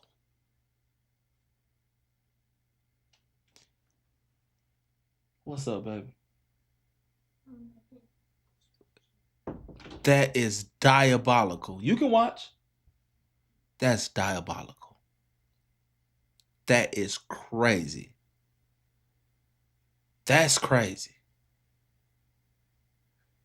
Losing your gun, losing your life for a gun is crazy. Straight up. These shorties out here dying for some shit that costs $500. In these days, I don't even see 500, it's 500. 500 like 300 now. Excuse me. Stolen guns and fake watches, and it really out here losing their life. I am so glad that I was born when I was born, and I made the decisions in life that I made, even though I fucked up too. I'm glad that I had a second chance. These shorties are real deal out here dying for something motherfuckers produced in the factory for $2.77. Shit crazy. Damn. Shit crazy. Weird. You asked for shield. All I did was you text me, asked for shield. Y'all ain't even got enough shots of people. Y'all don't want to get into it with my hood right now. Fully Chop and his PGF partner, Q50 with Lil 50, would then fire back at Queso, boasting about taking his gun, while again implying that their actions were retaliation for something Queso and his circle had done first. Yeah, come on, little boy. We took your gun game. Stop acting like we didn't have your gun. You kept on saying about the whole time I had it. Stop doing all that background. There's no. We told you your gun was sticking your face. Y'all did what y'all did earlier, and now y'all gotta pay the consequence. Y'all did what y'all did earlier, and now y'all gotta pay the consequence. On my dead grandma. That's all I gotta say. What Fully Chop and Q50 might have been referring to was an alleged incident where people from Lil Queso and Lil Speedy's original hood, the so-called 6th to the 6th Alliance, may have thought. For anybody that don't know, that's out there in them streets bullshitting, if you make a mistake and take somebody's gun, keep it too long. That's a death sentence. Back in our day, you take a nigga chain, he had to do something. Now, you take a nigga gun, he got to do something. That's the thing in Chicago right now. Guns. Taking guns. 800 had us kill 50 motherfuckers. Trading guns. Trading guns. Don't trade guns with none of these young niggas.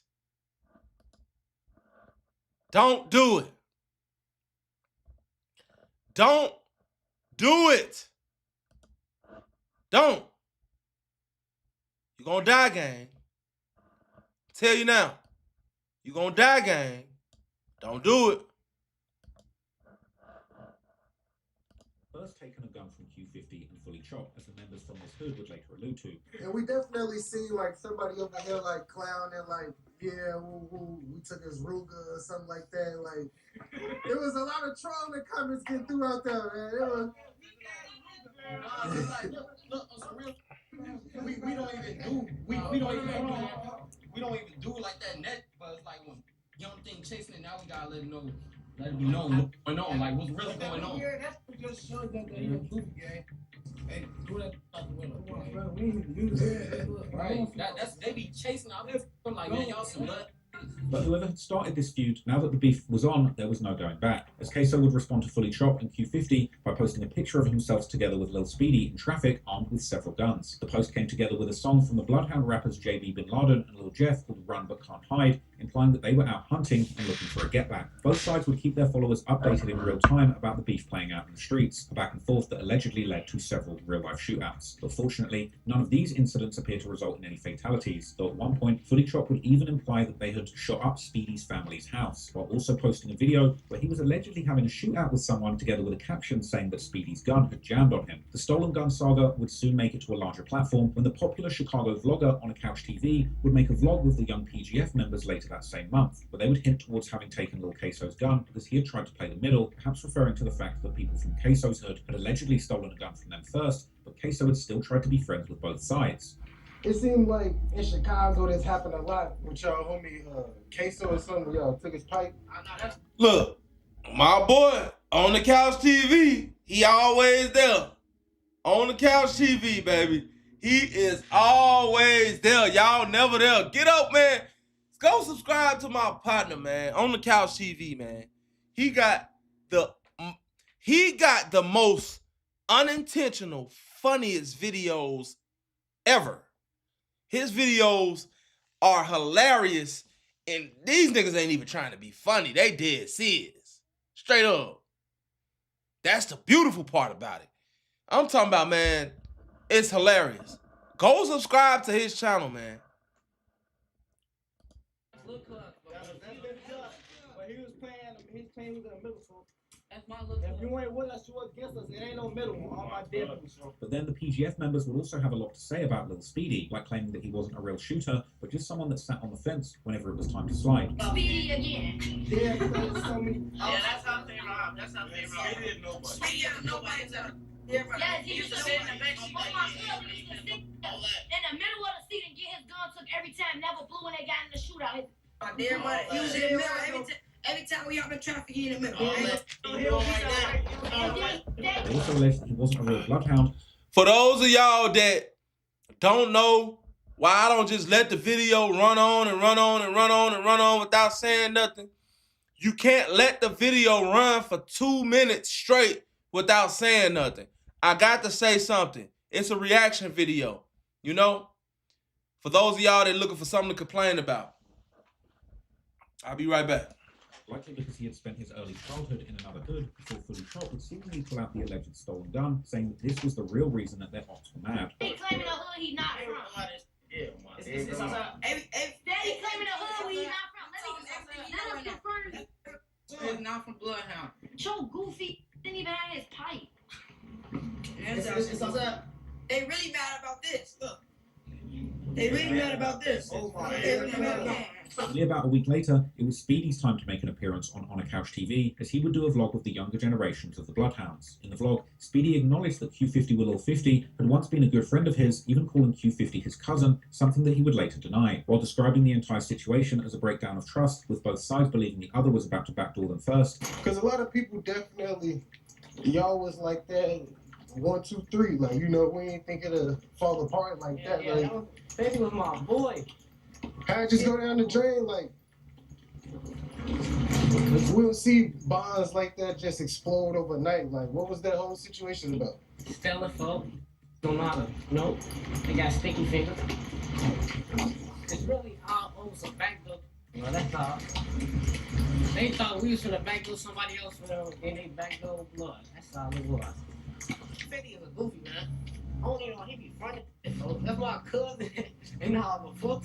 Goofy. He don't do shit to drive, blood. Speedy would also address the rumor of his home getting shot up, saying that their aim had been so bad that they hadn't even hit the right apartment. I think Chop mentioned you or somebody said check on their house or something like that. Ah, yeah, look. From the top, he telling from check on my crib. They did some fluke shit. They ain't even hit the crib, though. They just shot. I was like, you know, they just blowing out some shit. Speedy and Queso would call. Let me ask y'all something too, man. Why is it that Chicago niggas try to downplay everything? I sat there and watched that nigga FBG Pressure. Oh, them niggas ain't on nothing. Say niggas ain't on nothing. All your homies dead. Ain't nobody left. But niggas ain't on nothing. Y'all gotta cut that out. With that niggas ain't on nothing. The ops ain't did nothing. Let me tell you this. If a nigga wasn't your op, after he killed one of your homies, he's an opposition. Make no mistake about it. The ops ain't did shit. Yes, he's an op now. He's a new op. He's an op. I hate that. The ops ain't did nothing. The fuck they did. Now y'all into it with the nigga that did it. Y'all try to downplay everything, and it's crazy. Niggas ain't even got no homies left. Talking about the ops ain't on nothing. We can do this and do that. All his homies dead. I'm telling you, it is a real mental dilemma going on in the city of Chicago, specifically. Them niggas is not all there. Like, reality and goddamn it, what they got going on in their head is the reality over here, and what they think going on is over here. And niggas is so traumatized, they don't know if they going or coming. They always try to downplay everything. If somebody comes shoot at your mama house, oh, them niggas came, shot at my mama house, shit. He hit my granddaddy in the ass, but, you know, they ain't did too much. You know, tell them niggas, fuck them niggas, you know what I'm saying? Niggas ain't on nothing. They ain't do nothing but come shoot that nigga, got my granddaddy, hit him in the ass. They ain't nothing. Shit, granddaddy, he tough. He been shot 10 times. These niggas just shot your house up. What the fuck are you talking about? They own something, gang. They come shoot your house up, them niggas is on something. They ain't on nothing. Shot at your people, but they ain't on nothing. I don't get it. Also appeared together in a vlog, once again addressing the issue and clarifying that the gun had been stolen, not taken from them. I never got to it at all. Stolen is the word. He's stealing it dirty. Take something that damn that force. No, you got no niggas for you. Take something. He's stealing. I don't know why you can have the room around. The back and forth continued until October 2024, when things quickly got tragic, exposing just how deadly this culture of backdooring can be. On Monday, October the 21st, 2024, the young PGF rappers Fully Chop, Q50 with Lil 50, and Quan Get 'Em Gone appeared on DJ U's popular YouTube channel, their first official interview as rappers, and a clear sign that their music careers were beginning to go to the next level. Unfortunately for one of them, it would also be their last interview. The following day, Q50 with Lil 50, real name Anthony Smith, together with his big sister Jada and his big brother Twan, were visiting their father in the Woodlawn neighborhood, this being the hood of the Bloodhound's main enemy, Trap City, where Q50, Lil 50, and his siblings had spent their early childhood, something he told DJ U during their interview. I grew up on like 67th Avenue. Okay. Even after becoming affiliated with PGF, Q50 with Lil 50 had remained on good terms with the younger members of Trap City, so for him, this was an area that likely felt like a second home, a place where he believed that he was safe. This is the most confusing gangbanging era in the history of humanity. What the fuck are we doing? Trap City's into it with goddamn Lil Ray Ray and them, and Lil Ray Ray and them into it with Trap City, but Trap City cool with Lil Ray Ray and them cousins over here, TWF, and TWF cool with MLB, and MLB somehow cool with them. Like, y'all motherfuckers is confusing as hell. What is this? What do we got going on, man? A fucking circle of a den of thieves, everybody killing each other, stealing from each other, robbing each other, fucking each other, just doing everything to each other. Can't nobody trust no goddamn body. I wouldn't trust you niggas to save my life. I wouldn't goddamn let you niggas, I would never let you niggas know where I stayed at for y'all to kill me.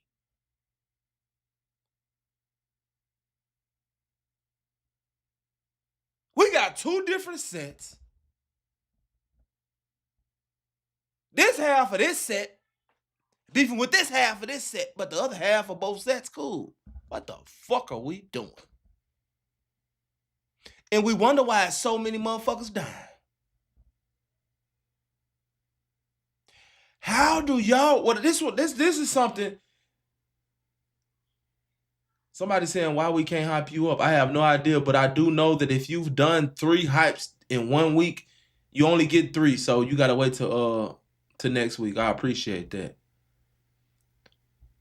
Right, Granny took a hip shot. That ain't nothing. Shit, she tough. Listen.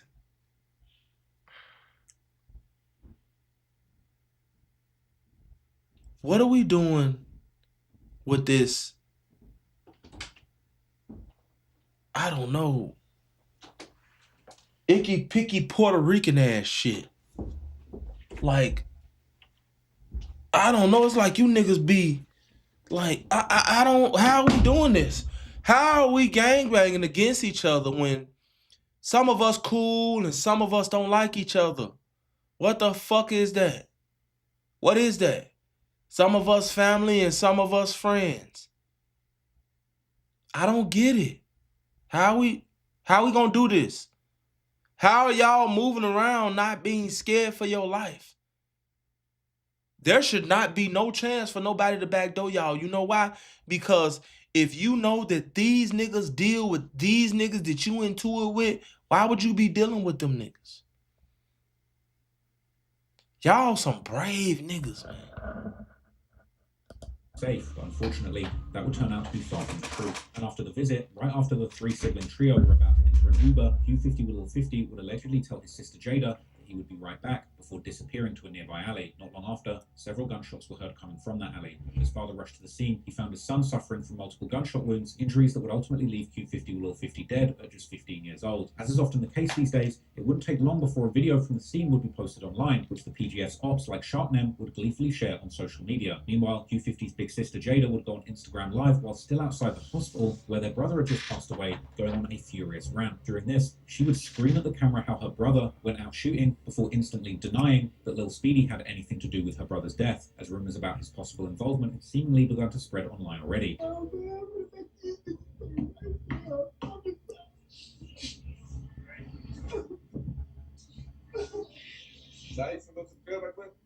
Yep, trying to be funny like no more 50. I swear to God, on my if the police at the police right here, on my dead cousin, I look right where I was going. On my dead cousin, on my daughter head, I look right and not go out like no it's murder.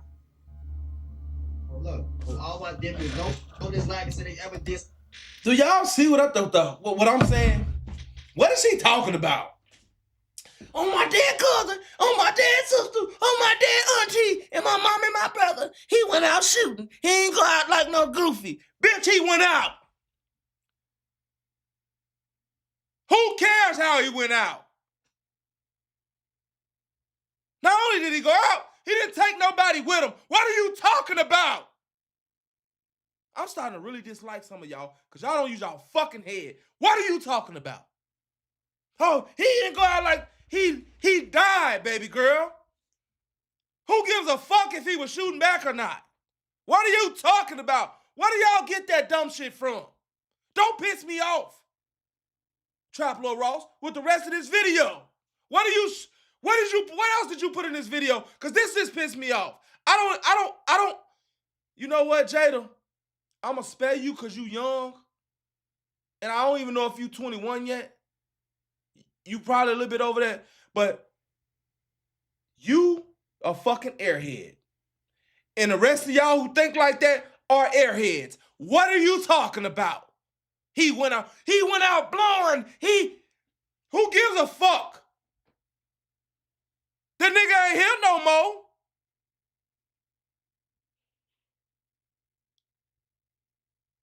I hate when y'all say dumb shit like that. Like it's cool. No, he shouldn't have fucking died because y'all shouldn't be killing each other. Especially over guns and who dropped who location and Lil Ray Ray stole some draws from Lil Tony and all this old bullshit. He went out blowing. Who died with him? Who he shoot? What the fuck you say that for? Sorry, y'all. She done pissed me off. How he went out blowing.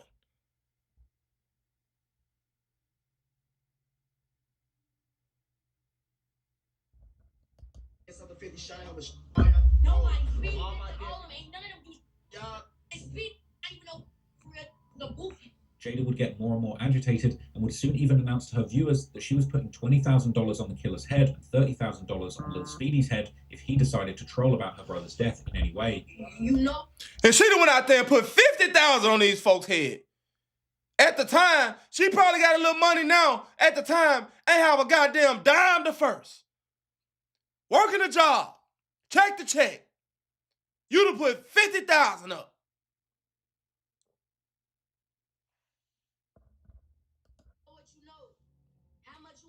Listen, y'all women, stay out of the fucking streets. It's not for y'all. Y'all get upset and go to just saying shit. This could have got her killed. And then when the motherfucker bring the smoke to her, she say, I don't tow guns, I own this, I own that. But you on here talking about you putting 50 on motherfuckers. Make it make sense.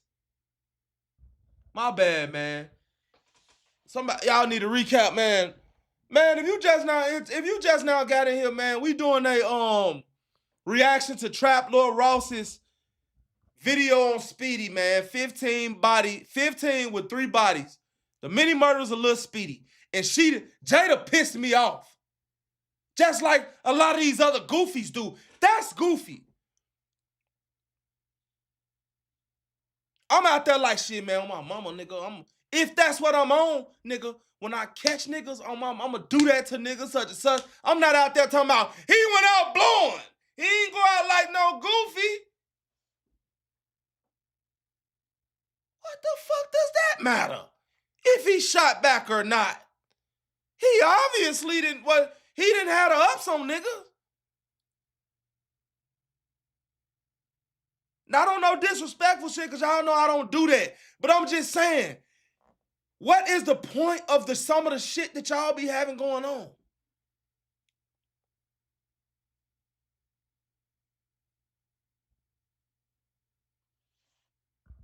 He went out blowing. He was the band was still playing when the ship went down. Type shit.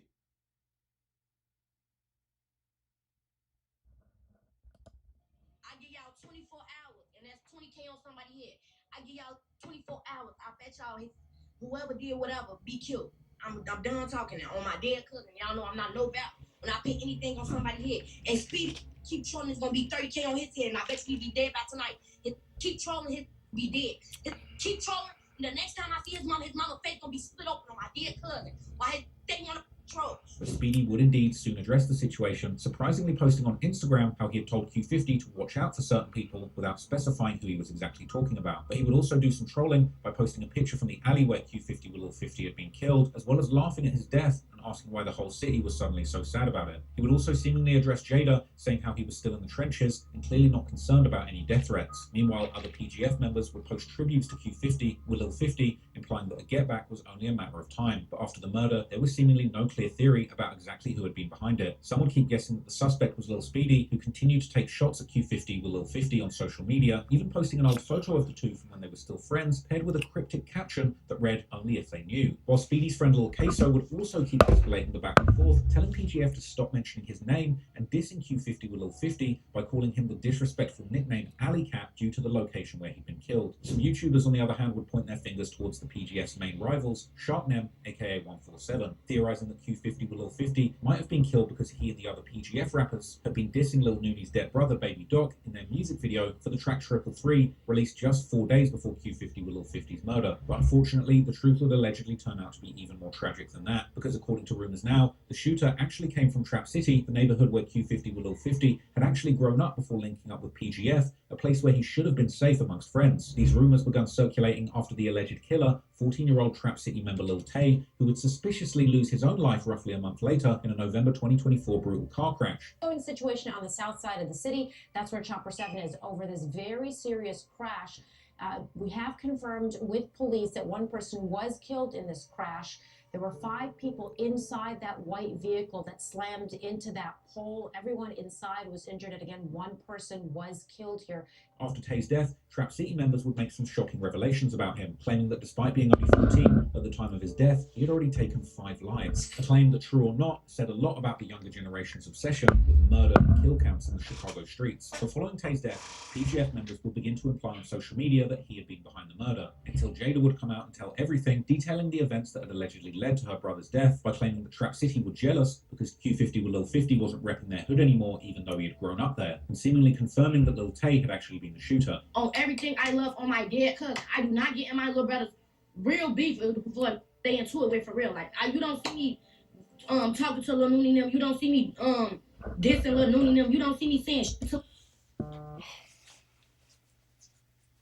Y'all know what I'm about to say. Y'all know what I'm about to say. Y'all know what I'm about to say. Let me rewind this. Let me rewind this.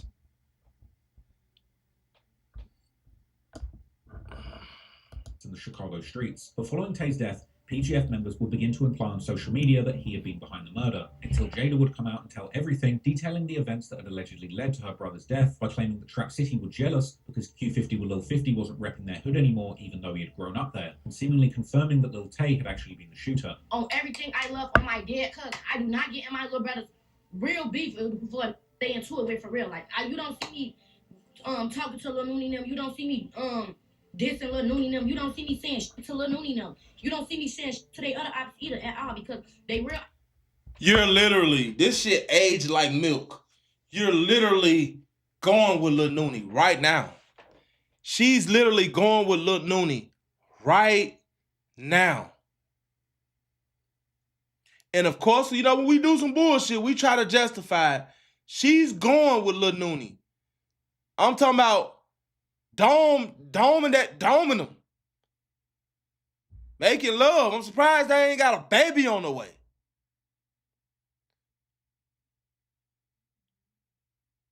So I'm thinking, At this time, she kept saying Lil Noonie name.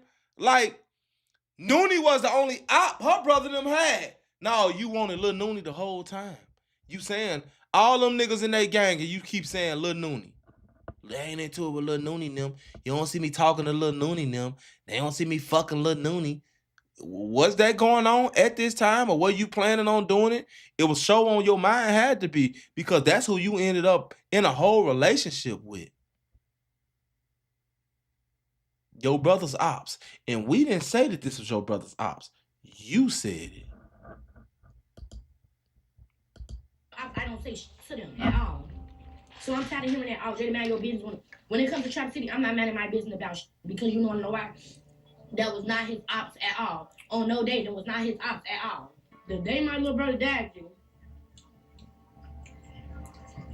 it was like the whole day was weird and odd, but we not thinking none of it, G. Like, on my life, we grew up with Lil Mike and Lil Tatum, G. Who finna think they finna do something? Like, come on now, that one our man, like, we finna think they finna do something. But they let they dumb, cripple cousin sent them out. That's what it was. They like sight goof. That's the thing. She talking about they grew up with them. Listen, you not a op until you are. That don't matter who you grew up with and all that. She let them send off. It would have never happened. No, it happened. We weren't thinking like that. You should have been thinking like that. Maybe if you would have been thinking like that, it would have never happened. The fuck she be? This girl right here, boy. I swear.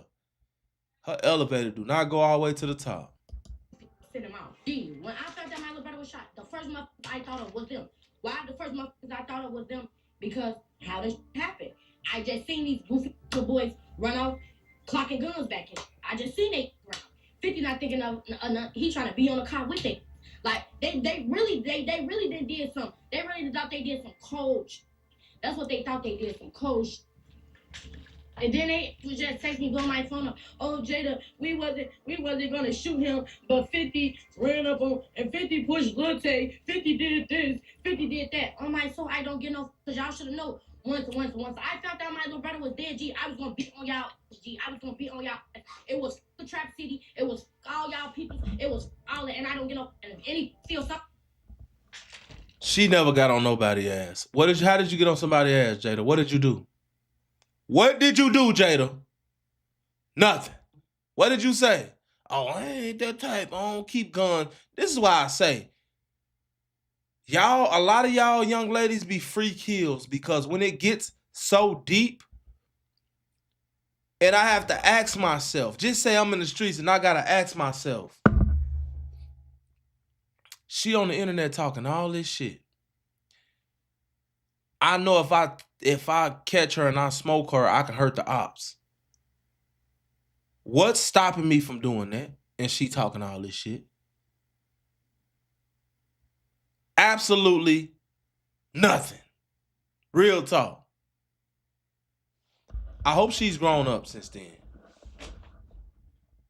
Some type of way about me saying Trap City and they people on my dear, because of y'all to get in the field. I don't get no, I didn't do fraud. That little boy thought y'all was his homie because he grew up around y'all. We grew up around y'all. They got mad because 50 didn't want to be from Trap City, G. They mad because 50 didn't want to be from Trap City. They so dirty, G. They want a Nike tag. They got the Nike arm in the front, and then they got the Nike sign in the front. They so dirty. They never had no money. They don't do. I swear to God, they broke. I swear to God. So they got mad because 50 didn't want to be from no Trap City, G. Why the fuck y'all thought he was going to be Trap? What the fuck y'all do for my little brother? What money y'all put in his pocket, G? Y'all broke his heel. Y'all didn't do for him, G. Q50 with Lil 50's death showed just how senseless the streets have become in this era of backdooring, because while Q50 had actual beef with guys like Lil Speedy and Lil Queso, as well as with other sets like the Sharknem, it seems that the person who eventually took his life turned out to be someone who was supposed to have been his friend. But while Speedy and Queso seemingly weren't behind this murder, it would still end up intensifying their beef with PGF, as both would keep dissing Q50 with Lil 50 at every opportunity. But the jokes wouldn't last long, as just weeks later, a similar situation would unfold again when another teen would lose his life, and this time under even more suspicious circumstances that strongly suggested that he had also been backdoored by someone he considered a friend. Only this time, the person who would end up dead was Lil Queso, and according to online rumors, the person behind his death was none other than his supposed friend, Lil Speedy.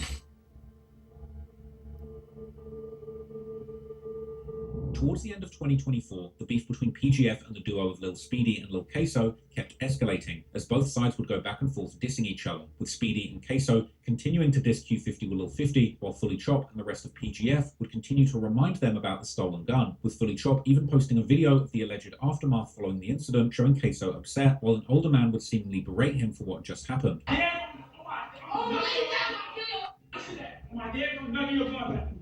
Q50 with Lil 50's sister Jada would even call Queso from 50's old phone while on live, spooking him out before telling him he would soon be joining 50 in the afterlife. Just grab my friend. I'm like, how is he alive? It's he gonna come get you. If you gonna be with him phone. You just grab my friend. He's dead. He gonna be with you. Y'all gonna be with each other's phone.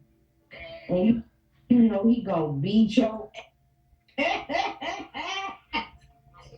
know he gonna you up. And unfortunately, Jada's words would prove chillingly accurate, because only a few days later, on the 3rd of December 2024, Lil Queso, real name Ken One Vantel, was at his family home located on the 6700 block of South Parnell Avenue, only a block away from 66th and Normal, his set claimed. What exactly happened next is still a mystery. But just after 11:30 a.m., his mother would find Queso inside their home with 2 gunshot wounds to the head, and the emergency services would soon pronounce him dead on the scene. Heartbreaking discovery no parent ever wants to find. We noticed nearly a dozen shell casings scattered in the parking lot of this apartment building in Inglewood. Police say around 11:30 this morning.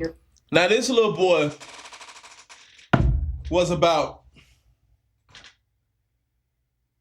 5'1", if that, 5 feet 4'9" or some shit. A little ass boy.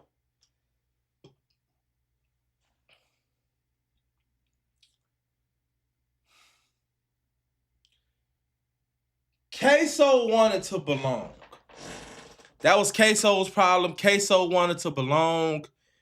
Queso wanted to be cool with everybody. And Queso allegedly shared locations with Fully Chop. And Speedy allegedly felt like Queso gave his location away. And that's why Speedy allegedly did that. But if you ask me, these shorties be ready, waiting, and willing to backdoor each other for a name, gang. That's all it be. Real talk. Near 67th and Parnell, a 15-year-old boy was found unresponsive inside a building with a gunshot wound to the head.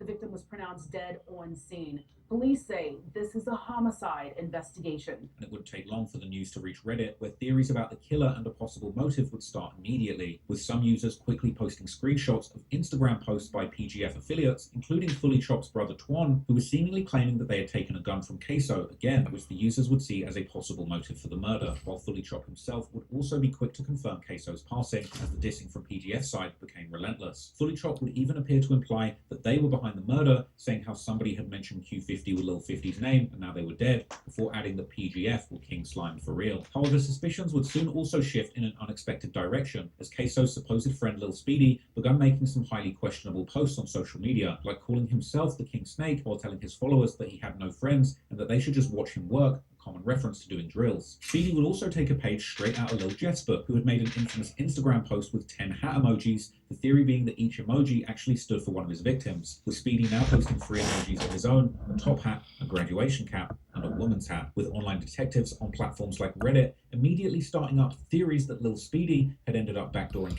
So when they post them hats like that, of course, they trying to say like they got 3 bodies. But let me see. I believe the hats are supposed to mean something as well. I mean, I know it did for Lil Jeff, allegedly. Right? So Speedy had ended up backdooring Queso, who was now one of those 3 emojis. After Queso... Hold on. Damn.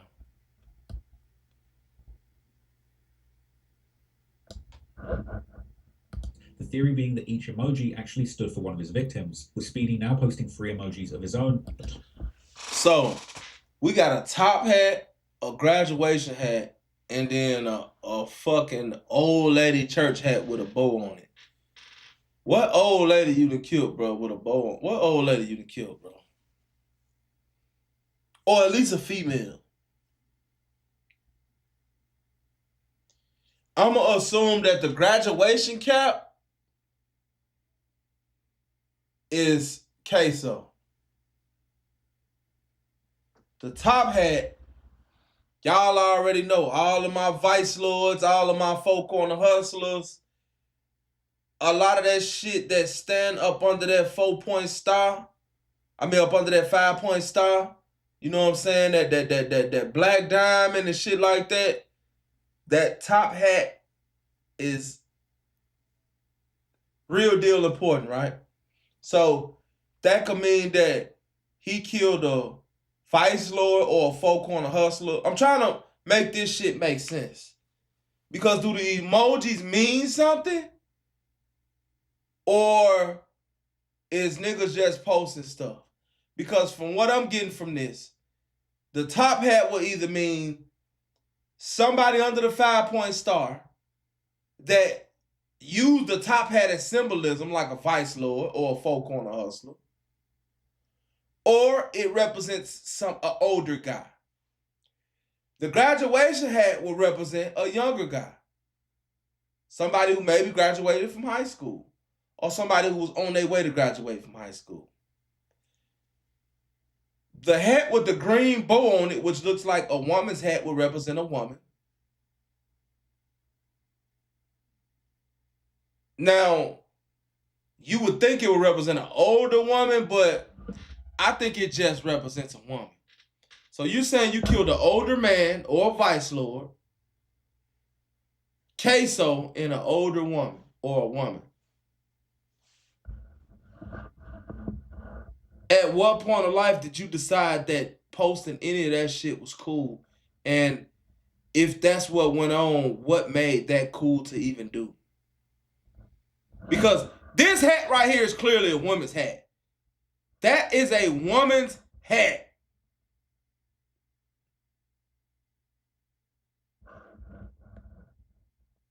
Top hat, a graduation cap, and a woman's hat, with online detectives on platforms like Reddit immediately starting up theories that Lil Speedy had ended up backdooring Queso, who was now one of those 3 emojis. After Queso's cousin would see the post, he would respond to Speedy directly, saying that if the hat emojis had anything to do with Queso's death, he didn't need to put money on Speedy's head like Jada had done, because he would be killing Speedy personally. Meanwhile, people on Reddit would keep commenting on the case developing in front of their very eyes, flabbergasted about the amount of backdooring going on in Chicago and the possibility that Speedy might have actually killed his own friend after they had both just been taunting their ops together. Perhaps even Speedy would begin to think that his social media antics were getting out of hand, because he would also backtrack, make another post that seemed to be a tribute to Queso, saying how Queso's death had messed his head up.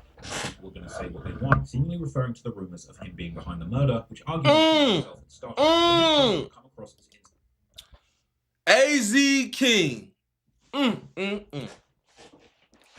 Boy, that makes sense. God damn.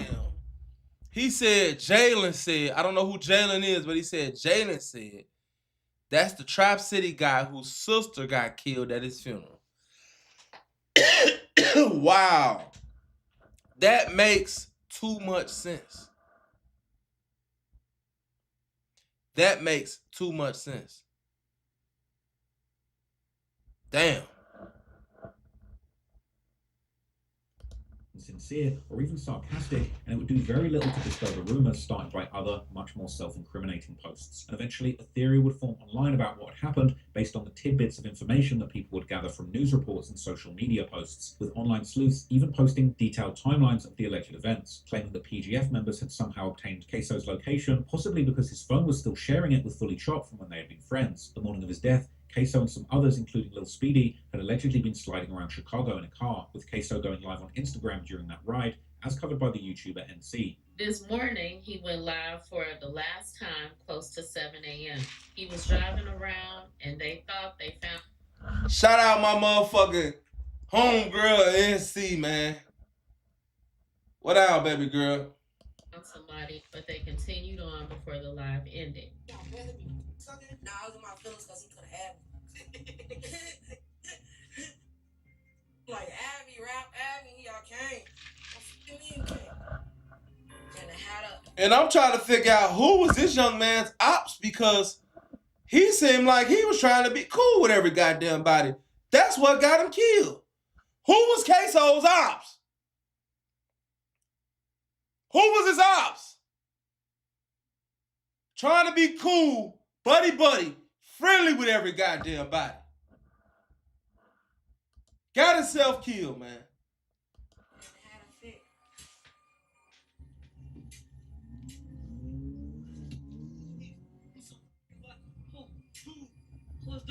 When Queso and Lil Speedy returned to Queso's house, PGF were allegedly waiting there, leading to a confrontation and a shootout between the two sides, as local news would later report that the police had found numerous shell casings on the ground in front of Queso's building. Speedy and Queso would flee inside Queso's home, but later on, Speedy would allegedly get suspicious about how PGF had gotten their location, and he would begin to suspect Queso of trying to backdoor him. However, other theories suggest that Speedy's possible motive ran deeper, as Queso had allegedly been friends with Lil Tay from Trap City, the alleged killer of Q50 with Lil 50, with one commenter arguing that Tay had actually killed Q50 with Lil 50 as a...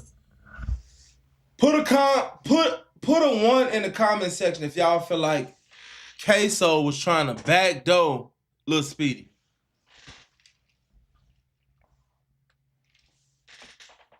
Who feel like Queso was trying to backdoor Lil Speedy, man?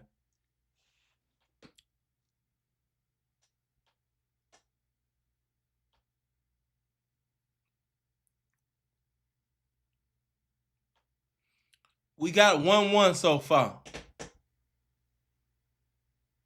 We got 3 1s.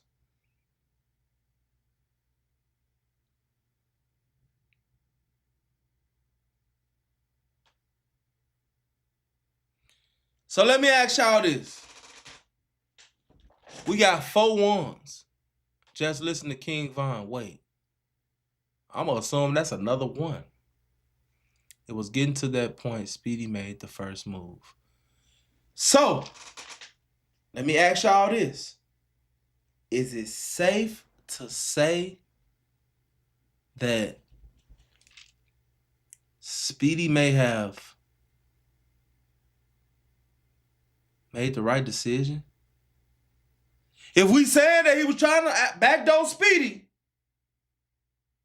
and Speedy backdoored him first,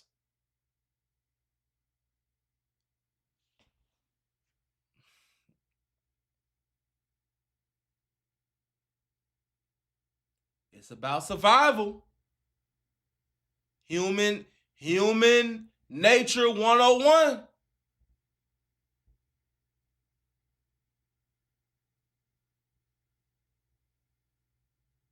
Wow.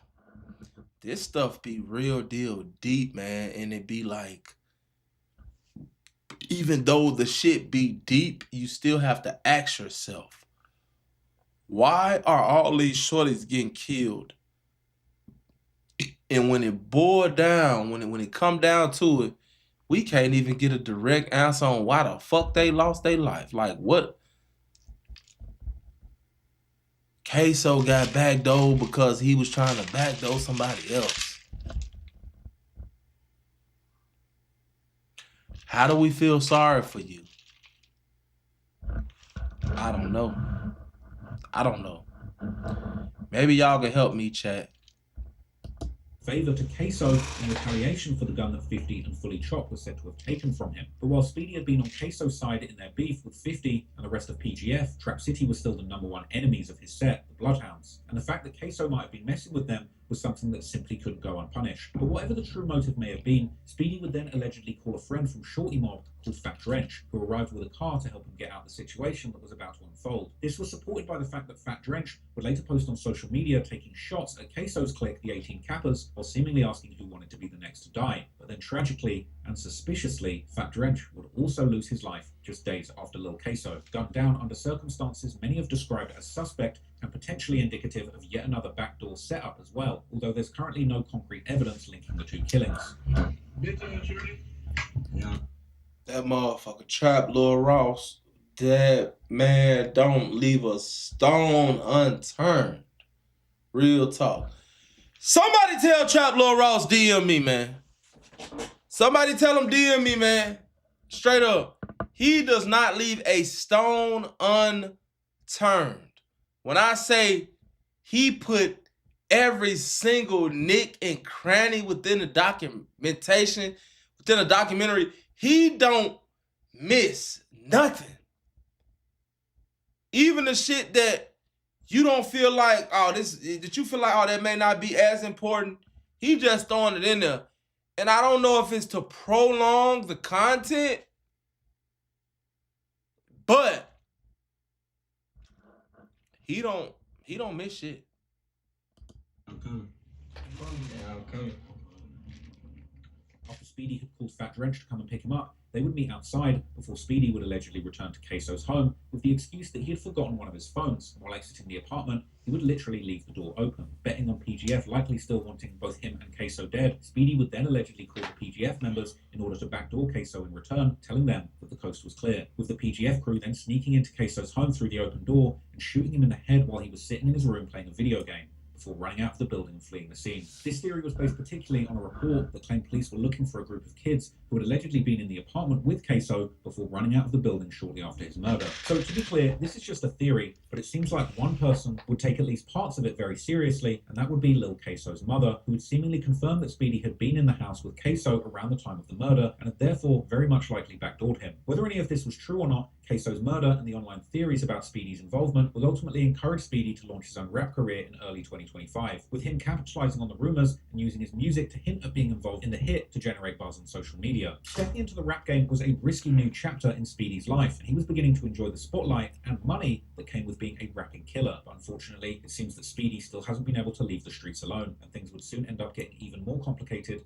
as tensions would flare up between him and the Bloodhound's closest ally, Shorty Mob, which led to a serious falling out. While Speedy's biggest rival, Fully Chop, would end up becoming very close to the main Bloodhound member, Q50, that's the bigger Q50, causing some major internal friction within the gang. In the middle of all this street drama, Queso's mother would remain determined to hold Speedy accountable for her son's murder, relentlessly pushing for justice. With enemies multiplying and pressure mounting from all sides, it began to look like the chances of Speedy staying both alive and free have become increasingly slim.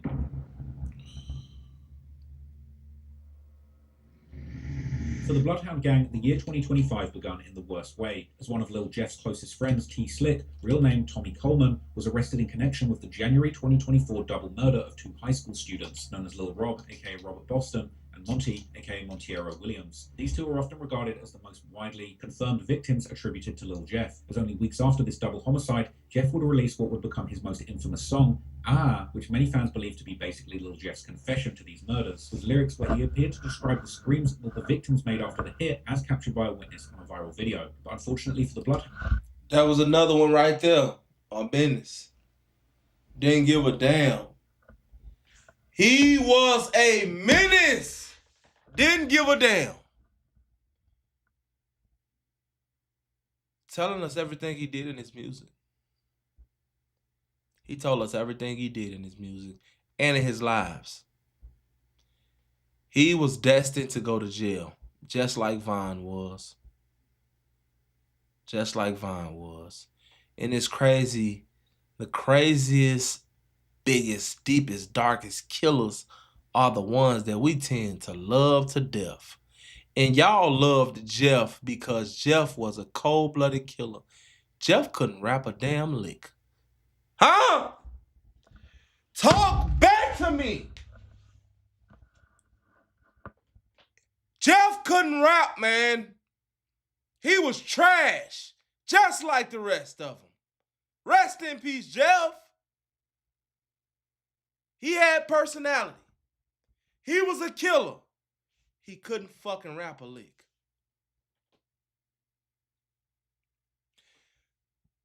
But y'all acted like Jeff was the best shit since Tupac because he was a killer. What message was that? Somebody said Lil Jeff could rap. I guarantee you, you under goddamn 20 years old if you thought that man could rap. He couldn't. Lil Jeff, if we had to do a poll, Lil Jeff was the bottom of the barrel when it came to rappers. And when it came to Chicago rappers, he could not rap. He was better than Q50, but he couldn't rap. He was better than Jada, but he couldn't rap. Jeff was no damn good rapper. He was a killer. If Melly would have put it on the goddamn track, he would have been able to bird to go to Chicago. If Melly would have got on one of them tracks and said, my name Melly and 051 and I don't care because I am a killer, that bitch would have had 50 million views. Because in the drill culture, in their mind, they determine how good you are at rapping versus, you know, depending on how many bodies you got. Jeff could not rap. He was trash. He was. He was getting better, but at the time when he died, he couldn't fucking rap. And go back and listen to the songs that he has.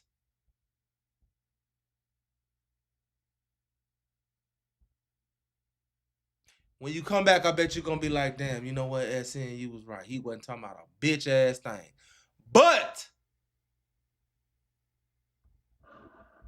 niggas knew that Jeff was really out in them streets sliding, and that made the music that much better. Can I get an amen? Hounds, the police weren't done, because only a few days after T Slick's arrest, they would also arrest another Bloodhound member called J-Mo, real name James Allison, for the same murders, showing that if Lil Jeff had still been alive, there's a very good chance that he would have been getting arrested for this too. And even beyond the grave, his antics were unfortunately... It wasn't no very good chance that Jeff was going to get arrested. It wasn't. It wasn't no very good chance. It wasn't no chance. It wasn't no chance at all that Jeff was going to get arrested. What do we talk? We used the wrong words. It was guaranteed he was getting arrested. His ass was going to jail. Talking about it was a very good chance. No, the nigga was going to jail. The CPD even said, guess what? If he was alive, he would have been locked up. Period. He had did too much. Wasn't no chance he was going to jail.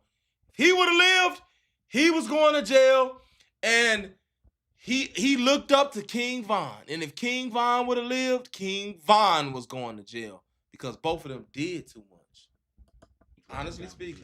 Friends and accomplices. It was only weeks after this that Lil Speedy decided that now was the perfect time to get the world's attention on him, as he would start his own rap career in March of 2025, dropping his first song and music video titled How I Get, which now sits at almost 1 million views. The very first lines of the chorus would make it clear what Speedy was all about, as he opened up by saying how people already knew how he moved, implying that his reputation spoke for itself, before adding that if you saw him out, he'd likely be masked up and holding a Draco like the Reaper, a nod to Lil Jeff's nickname and the image he had built as a feared killer. With the tone set, the only thing left was to diss his ops, and for Speedy, the target was obvious, fully chopped, with Speedy making it clear that he was a fake gangster who, unlike him, hasn't done anything in the streets. Throughout his verse, Speedy would keep circling back to those same themes, opening his verse once again comparing himself to Lil Jeff, rapping how he was just as slimy and treacherous as his role model, before boasting about his alleged body count at this point being 3 souls, something that Lil Jeff would do numerous times in his songs too. And this strategy would work like a charm, with the comments filling with comparisons calling Speedy the new Lil Jeff, but later on, Speedy would actually address these comparisons in his No Jumper interview, saying that they were funny at first, but at a certain point they started to get annoying, and he wanted to be recognized as his own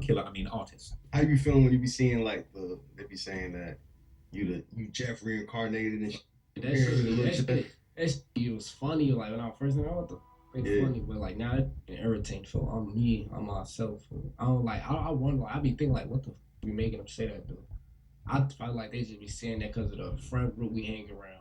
I'm light skinned with dreads. So you will work. Yeah, like that's what the friend group type, because of the way I look. I feel like that's why they be saying that though. Yet looking back at this first song, it's hard to ignore just how deliberately he was trying to be like Lil Jeff, and it actually worked, making him go super viral. And that virality would be continued by Speedy dropping new songs and music videos, including 9 Block Finest, a track dedicated to the Bloodhound's hood at 79th and Maryland, the track Reaper on My Back, another song referencing Speedy as Lil Jeff's reincarnation, and he would again be doubling down on the familiar themes, like boasting about his alleged body count despite his young age, and even hinting that he might have played a role in Lil Queso's murder. In the next song, Speedy would get the official Bloodhound stamp, as he would get Lil Jeff's good friend and the Bloodhound member. What? Who better than NBA Youngboy?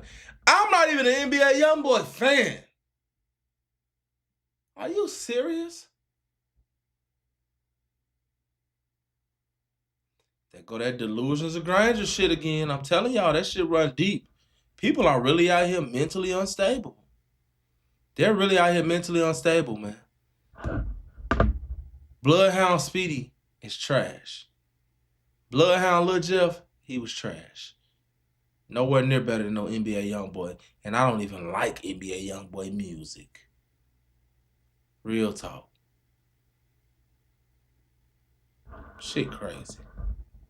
Member with the longest rap career, Lil Durk, to feature on his song Not On Nothing, where Speedy would continue the same themes like dissing his ops Fully Chop and the PGF crew for allegedly not doing anything to avenge Q50 with Lil 50's death, before once again comparing himself to Lil Jeff, and of course reminding his growing fan base that his body count was 3. In July 2025, only a few months after starting his rap career, it was already time for Speedy to drop his first full-length project, the 6-song tape, Voice of the YNs. But right as the tape was about to drop, Speedy would suddenly be arrested in his hometown on unknown charges. And he wasn't the only one, because only a few days before that, Fully Chop 2 had been caught by the police. These back-to-back arrests immediately started rumors that they had both been charged in connection with Lil Queso's murder, which would begin to seem even more credible as hip-hop bloggers would go on to post how Queso's mother had reportedly confirmed this, as she would make a lengthy post on social media where she seemed to detail the events leading to her son's death. However, for those who had been following the case as it unfolded on social media and forums like Reddit, it was clear that this wasn't official information provided by the police, and this was also acknowledged by Queso's mother herself, who would clarify in the comments that the theory came off Reddit and that in reality, Speedy had been arrested on gun charges, something Speedy himself would later confirm in his No Jumper interview. He would explain that he had actually been arrested several times in 2025, with the July arrest apparently occurring as he and other Bloodhound artists were on their way to a show outside Chicago. I caught another case after that.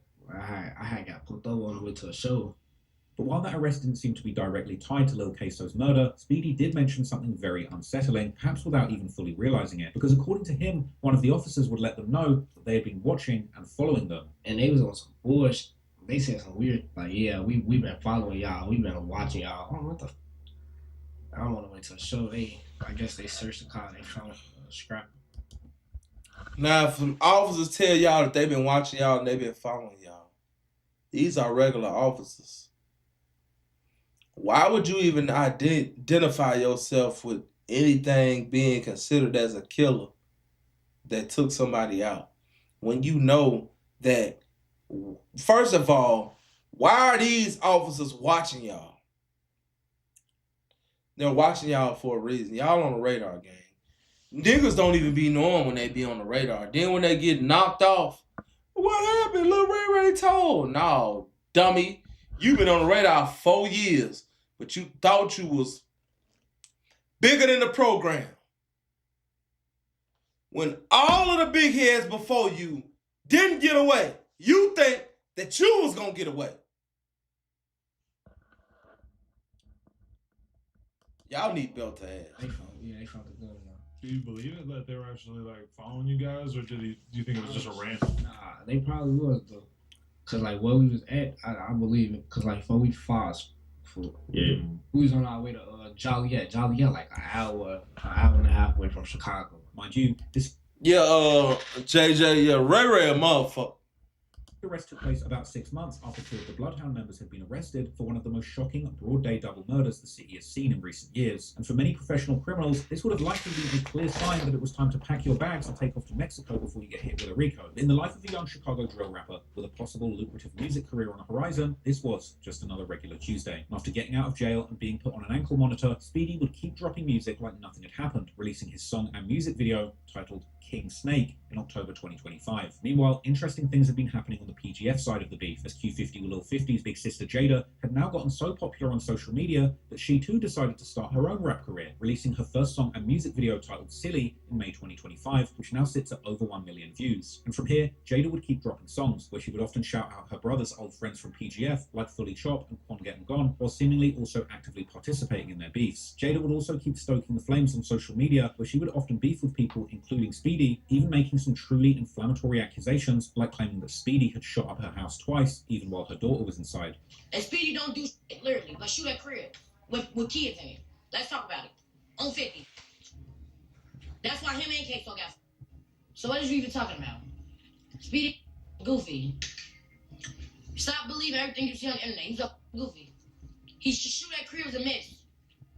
How the shoot at a crib and still don't hit nobody? And then, not that, you shoot 2 times, not once. What the is you saying? However, once again, something that unfolded behind the scenes that would completely flip the situation on its head would be when towards the end of 2025, fans began to notice that Jada was no longer spending time with her brother's old friends from PGF, and instead, she was suddenly being seen around none other than the rapper Lil Nooney from the Shop M, aka 147, the very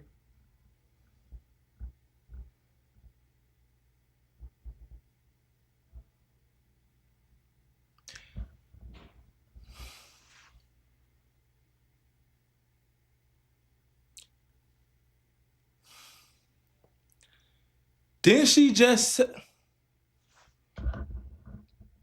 set known as PGF's main rivals, who had been dissing her late brother only months earlier. Jada would eventually confirm the relationship on social media, with Nooney even making a cameo in Jada's music video where she was now dissing PGF. But what makes this new plot twist particularly interesting is the fact that Jada's new boyfriend Nooney has seemingly been friends with Speedy for a while now. And more recently, the two might have even been doing music together, as Speedy would allude to in his recent live stream with a rapper and streamer Paidway T.O. Go to the studio tonight, if y'all want to. It's gonna be me, Snort, and probably Lil Nooney. You know who Nooney is?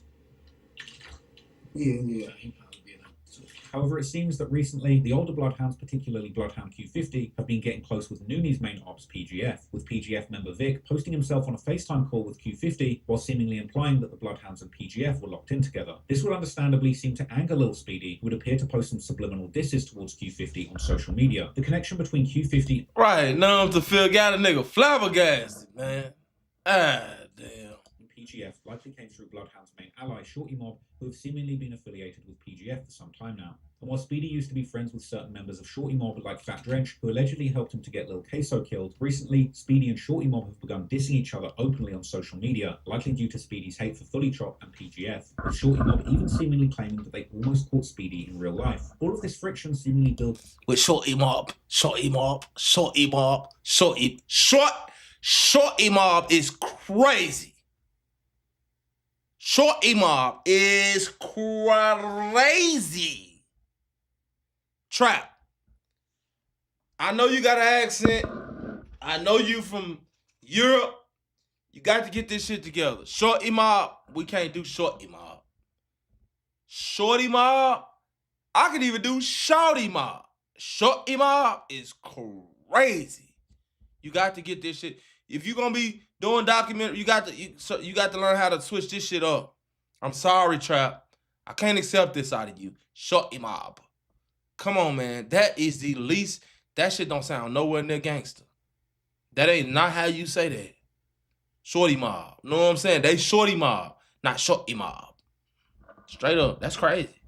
Trap. That's crazy, Trap. Building up around the Bloodhounds has caused many fans to think that something tragic is bound to happen soon. And with Speedy seemingly continuing to post subliminal threats on social media, that moment may arrive sooner rather than later. And that's a real shame, because despite living a wilder childhood than most people's lives will ever be, Speedy currently has a genuine shot at turning his music into a way out of these deadly streets he was born into. Or does he? Because when Lil Jeff was killed, many were likely thinking that if he hadn't thrown his life away that day by going after his ops, he too might have had a real shot at making it big. As we now know, had he not died that day, there's a pretty good chance that he would currently be fighting a double murder charge, just like his friends he left behind. So unfortunately for Lil Speedy too, it might already be too late to change course, because if he really did the murders that he claims that he did, his fate too is probably already sealed. And most likely, he won't be the only one, because scrutiny from law enforcement around the other young Bloodhounds and their affiliates is likely... Trap Lil Rob lives in LA now? I don't believe it. But if you do, man, holla at your boy Trap. We need to have a... Trap, somebody tell Trap Lil Ross hit the DM, man. We need to have a sit down, bro. Real talk. I got some shit I gotta lace you up on some shit, gang. Tipping point as high-profile cases continue to be linked to their circle. Just some weeks ago, on February the 4th, 2026, Chicago was shocked by yet another particularly brutal, broad daylight shooting that was caught on camera, showing at least 3 masked-up shooters firing into a white sedan that had crashed into a van before getting back into their vehicle and fleeing the scene. The shooting would leave 26-year-old woman... That was crazy. I ain't gonna lie, that shooting right there, man, was crazy, bro. And that's the type of shit right there that be happening that causes them to bring in like the National Guard and stuff like that, man.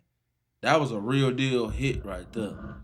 And the crazy part about it, the female ended up dying, and the nigga who they really honestly came to get, he didn't even die. And he was the nigga that was driving. Found that out. He was the nigga that they came to get was driving. Although now, they didn't really care who they killed for real, because they knew that was Band's sister, but they was really, if you watch the video, they was heavy on that driver's side. So he was allegedly driving, so I'm trying to figure out how the hell he made it. I don't know, but he did, and she died. Gabriel Ayres dead and a 27-year-old man injured, while a 1-year-old child who was also... I had a conclusion on how he made it. The only way that I can see that he made that is if he jumped in the back seat to try to cover that baby up. That's the only thing that made sense. When they started shooting or when he wrecked the car, he jumped into the back seat and jumped on the baby, or either just jumped in the back seat and got in the floorboard type shit. Because how many shots they let go into the driver's side, there's no way that he would have lived. And she died. I don't see that happening. But, man. In the car was miraculously left unharmed despite the dozens of shots let off by the shooters. From all indications, there were multiple shooters who fired dozens of shots, perhaps more than 50. Remarkably, all of those bullets missed a baby who was sitting in the car that was targeted. Investigators remained at the scene well after nightfall at this corner littered with shell casings, where somehow a baby in this bullet-riddled car emerged unscathed. 26-year-old Gabrielle Ayres, who relatives identify as the woman who was shot and killed in her white Chevy sedan around 1:30 p.m. at 79th and May Street. Her car then crashing into a van. Afterwards, the car used by the shooters, a red Alfa Romeo, was found by police almost completely burned. While in online spaces like Reddit, theories about the shooting began circulating almost immediately, with amateur sleuths soon identifying the dead victim as the sister of the rapper Risky Bands, a member of the Risky Road set, who were allegedly responsible for killing the Bloodhound and Shorty Mob-affiliated rapper Lil Scoom, with Risky Bands being one of the members who appeared to personally claim the murder. And since the murder of Lil Scoom and the following homicide of the Risky Road rapper CEO Hawkham, which was in some rumors connected to Lil Speedy directly, there have also been several other shootings and murders that have been connected to the war between Shorty Mob and Risky Road, including the July 2025 mass shooting at the NLMB-affiliated rapper Mellow Bucks' album release party that killed 4 people. And following the murder of Risky Bands' sister, members of Shorty Mob would immediately begin hinting at their involvement, while PGF members like Fully Chop would seem to celebrate with them, and Risky Bands would respond by seemingly threatening violent revenge. Now, the wheels of justice may turn slowly, and in Chicago, where an alarming number of shootings remain unsolved, it can sometimes feel like they don't turn at all. But when you're involved in circles where these kind of high-profile murders keep happening, as we've come to see in recent years, the consequences do eventually catch up, even if it takes a long time. So while the opportunity for Lil Speedy and the other youngsters mentioned in this video to turn music into a real way out the streets is still there, so too is the very real risk that the same cycle of violence that helped build their names could just as quickly bring everything crashing down. Regardless, I hope they're all able to keep leaning into the positive path that they've begun to build with music, and if they can help it, stay as far away as possible from the streets of Chicago. Look at him talking about, I hope they don't start that. Man, fuck out of here.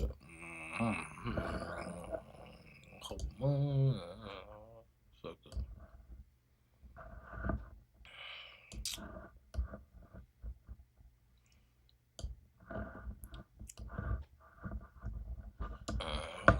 He hope they do this and do that and fuck out of here.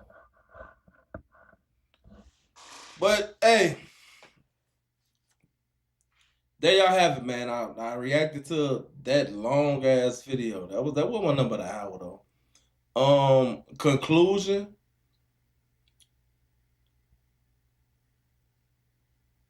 My alma mater.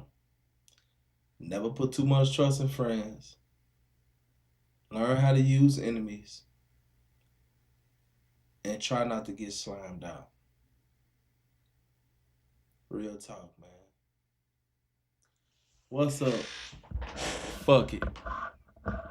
I ain't done. I'm still going. What y'all want me to react to next, man? I would say this though. Trap Lord Ross, man, you got you dope, man, when it comes to, you know, when it comes to doing your thing, man, with these documentaries, bro. You know? You come with a lot of different you know, information. Really not different, but where one may miss certain things on the internet, you don't. So I do got to give you that credit.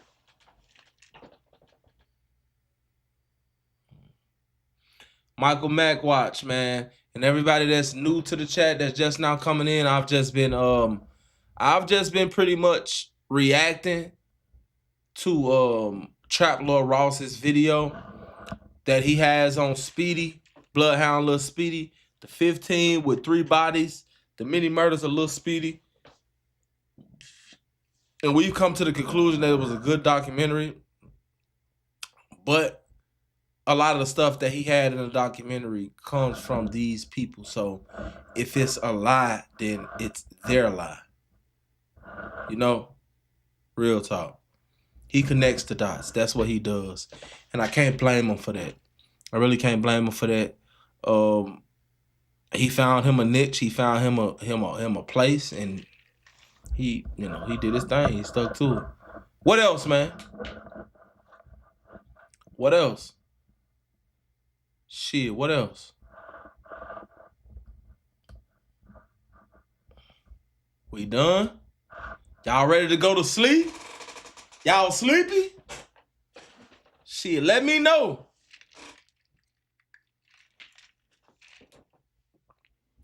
I know motherfucker gotta go to work in the morning, man. Let me know. I end the stream. Yeah, hell yeah. Give me something to react to. What I need to pull up next? I'm not sleepy at CNTV. Well, nope. Okay. What I need to pull up next? What I need to pull up next, man? Y'all let me know. Do a video about T-Slid Bloodhound. I volunteer at the library in Rockdale, Texas, man. Shout out, bro, man. He volunteering at the library. Shout out, bro. Volunteering means he's not getting paid. Lil Scoon was on his way. Lil Scoon was definitely on his way. And I figured out how raw Lil Scoon. Now, Lil Scoon was raw. He could rap. I got to give motherfucker props where props is due. I don't feel like Lil Jeff. I feel like Lil Jeff's street persona was all that. But his rap wasn't. Oh, YBC dog. Long live Scoon. What's next, y'all?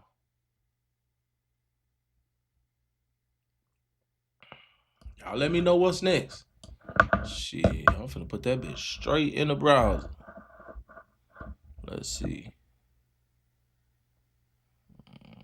Oh.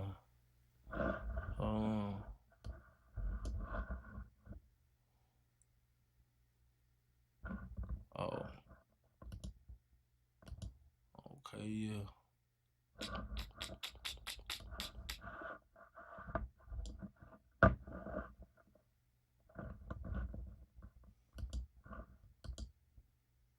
Shit, I'm ready when y'all ready.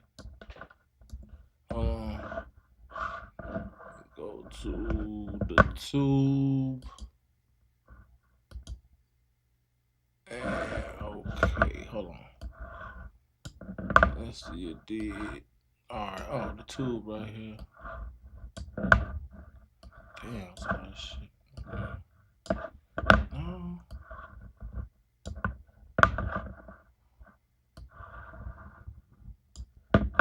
Scoon was cool with it.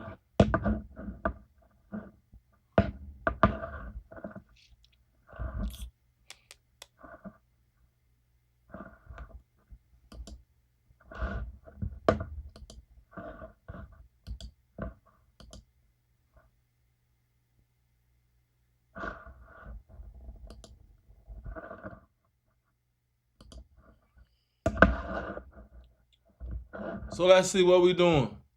Scoon do a story about FBG Dub. React to some crime vids, cop vids. The Scoon music is fire. See that guy that police shot his ass 10 different ways. What guy? What guy got shot 10 different ways? I fuck with the setup. I appreciate that, Dirty G Knox. There's something hitting your mic. No. The mic, shit, the mic right here. Ain't nothing hit my mic. Y'all gotta bear with me too. You know what I'm saying? I just started doing this OBS stuff, and Man, I wish I could show y'all. It's like so many different things to the point to where at any given time you can like forget to open something or not open something, and it's fuck up the whole live. So really got to know what you're doing. I'm just now getting used to. Y'all know I was using StreamYard. And so.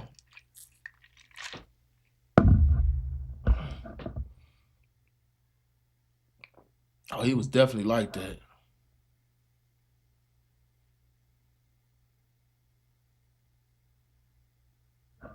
Man, JJ, I appreciate that, gang. Him and the girl was pulled over. Okay, show me street.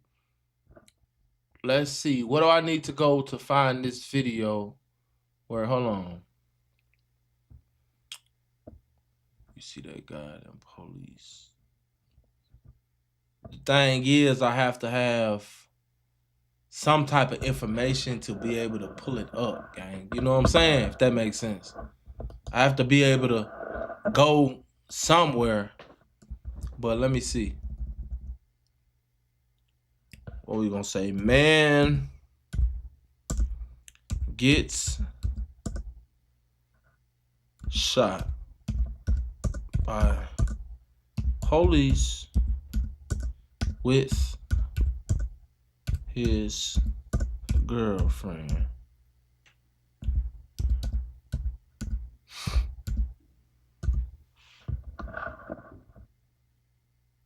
Okay, this is 16 hours. Oh, it says new video released in the fatal shooting of a man allegedly posed as an officer. Is that the one you talking about, gang? Let me know. His girlfriend, man on the way, man dies after domestic violence incident. Let me know if is that the one? Yeah.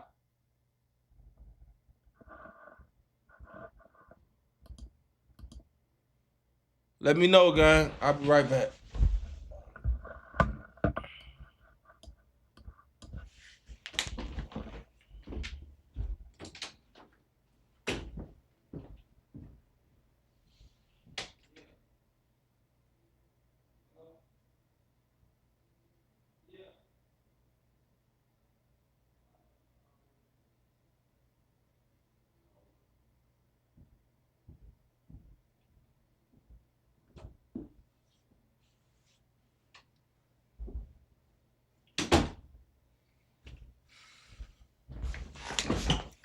Man, you got streamers be doing this shit 24 hours, 48 hours. Look, check this out. I'm real deal finna get into this streaming shit. I've been on my workout shit. This shit started looking real good up under the hood, man. Make sure that y'all go follow Beast Mode Fitness. Real talk. This shit going on, man.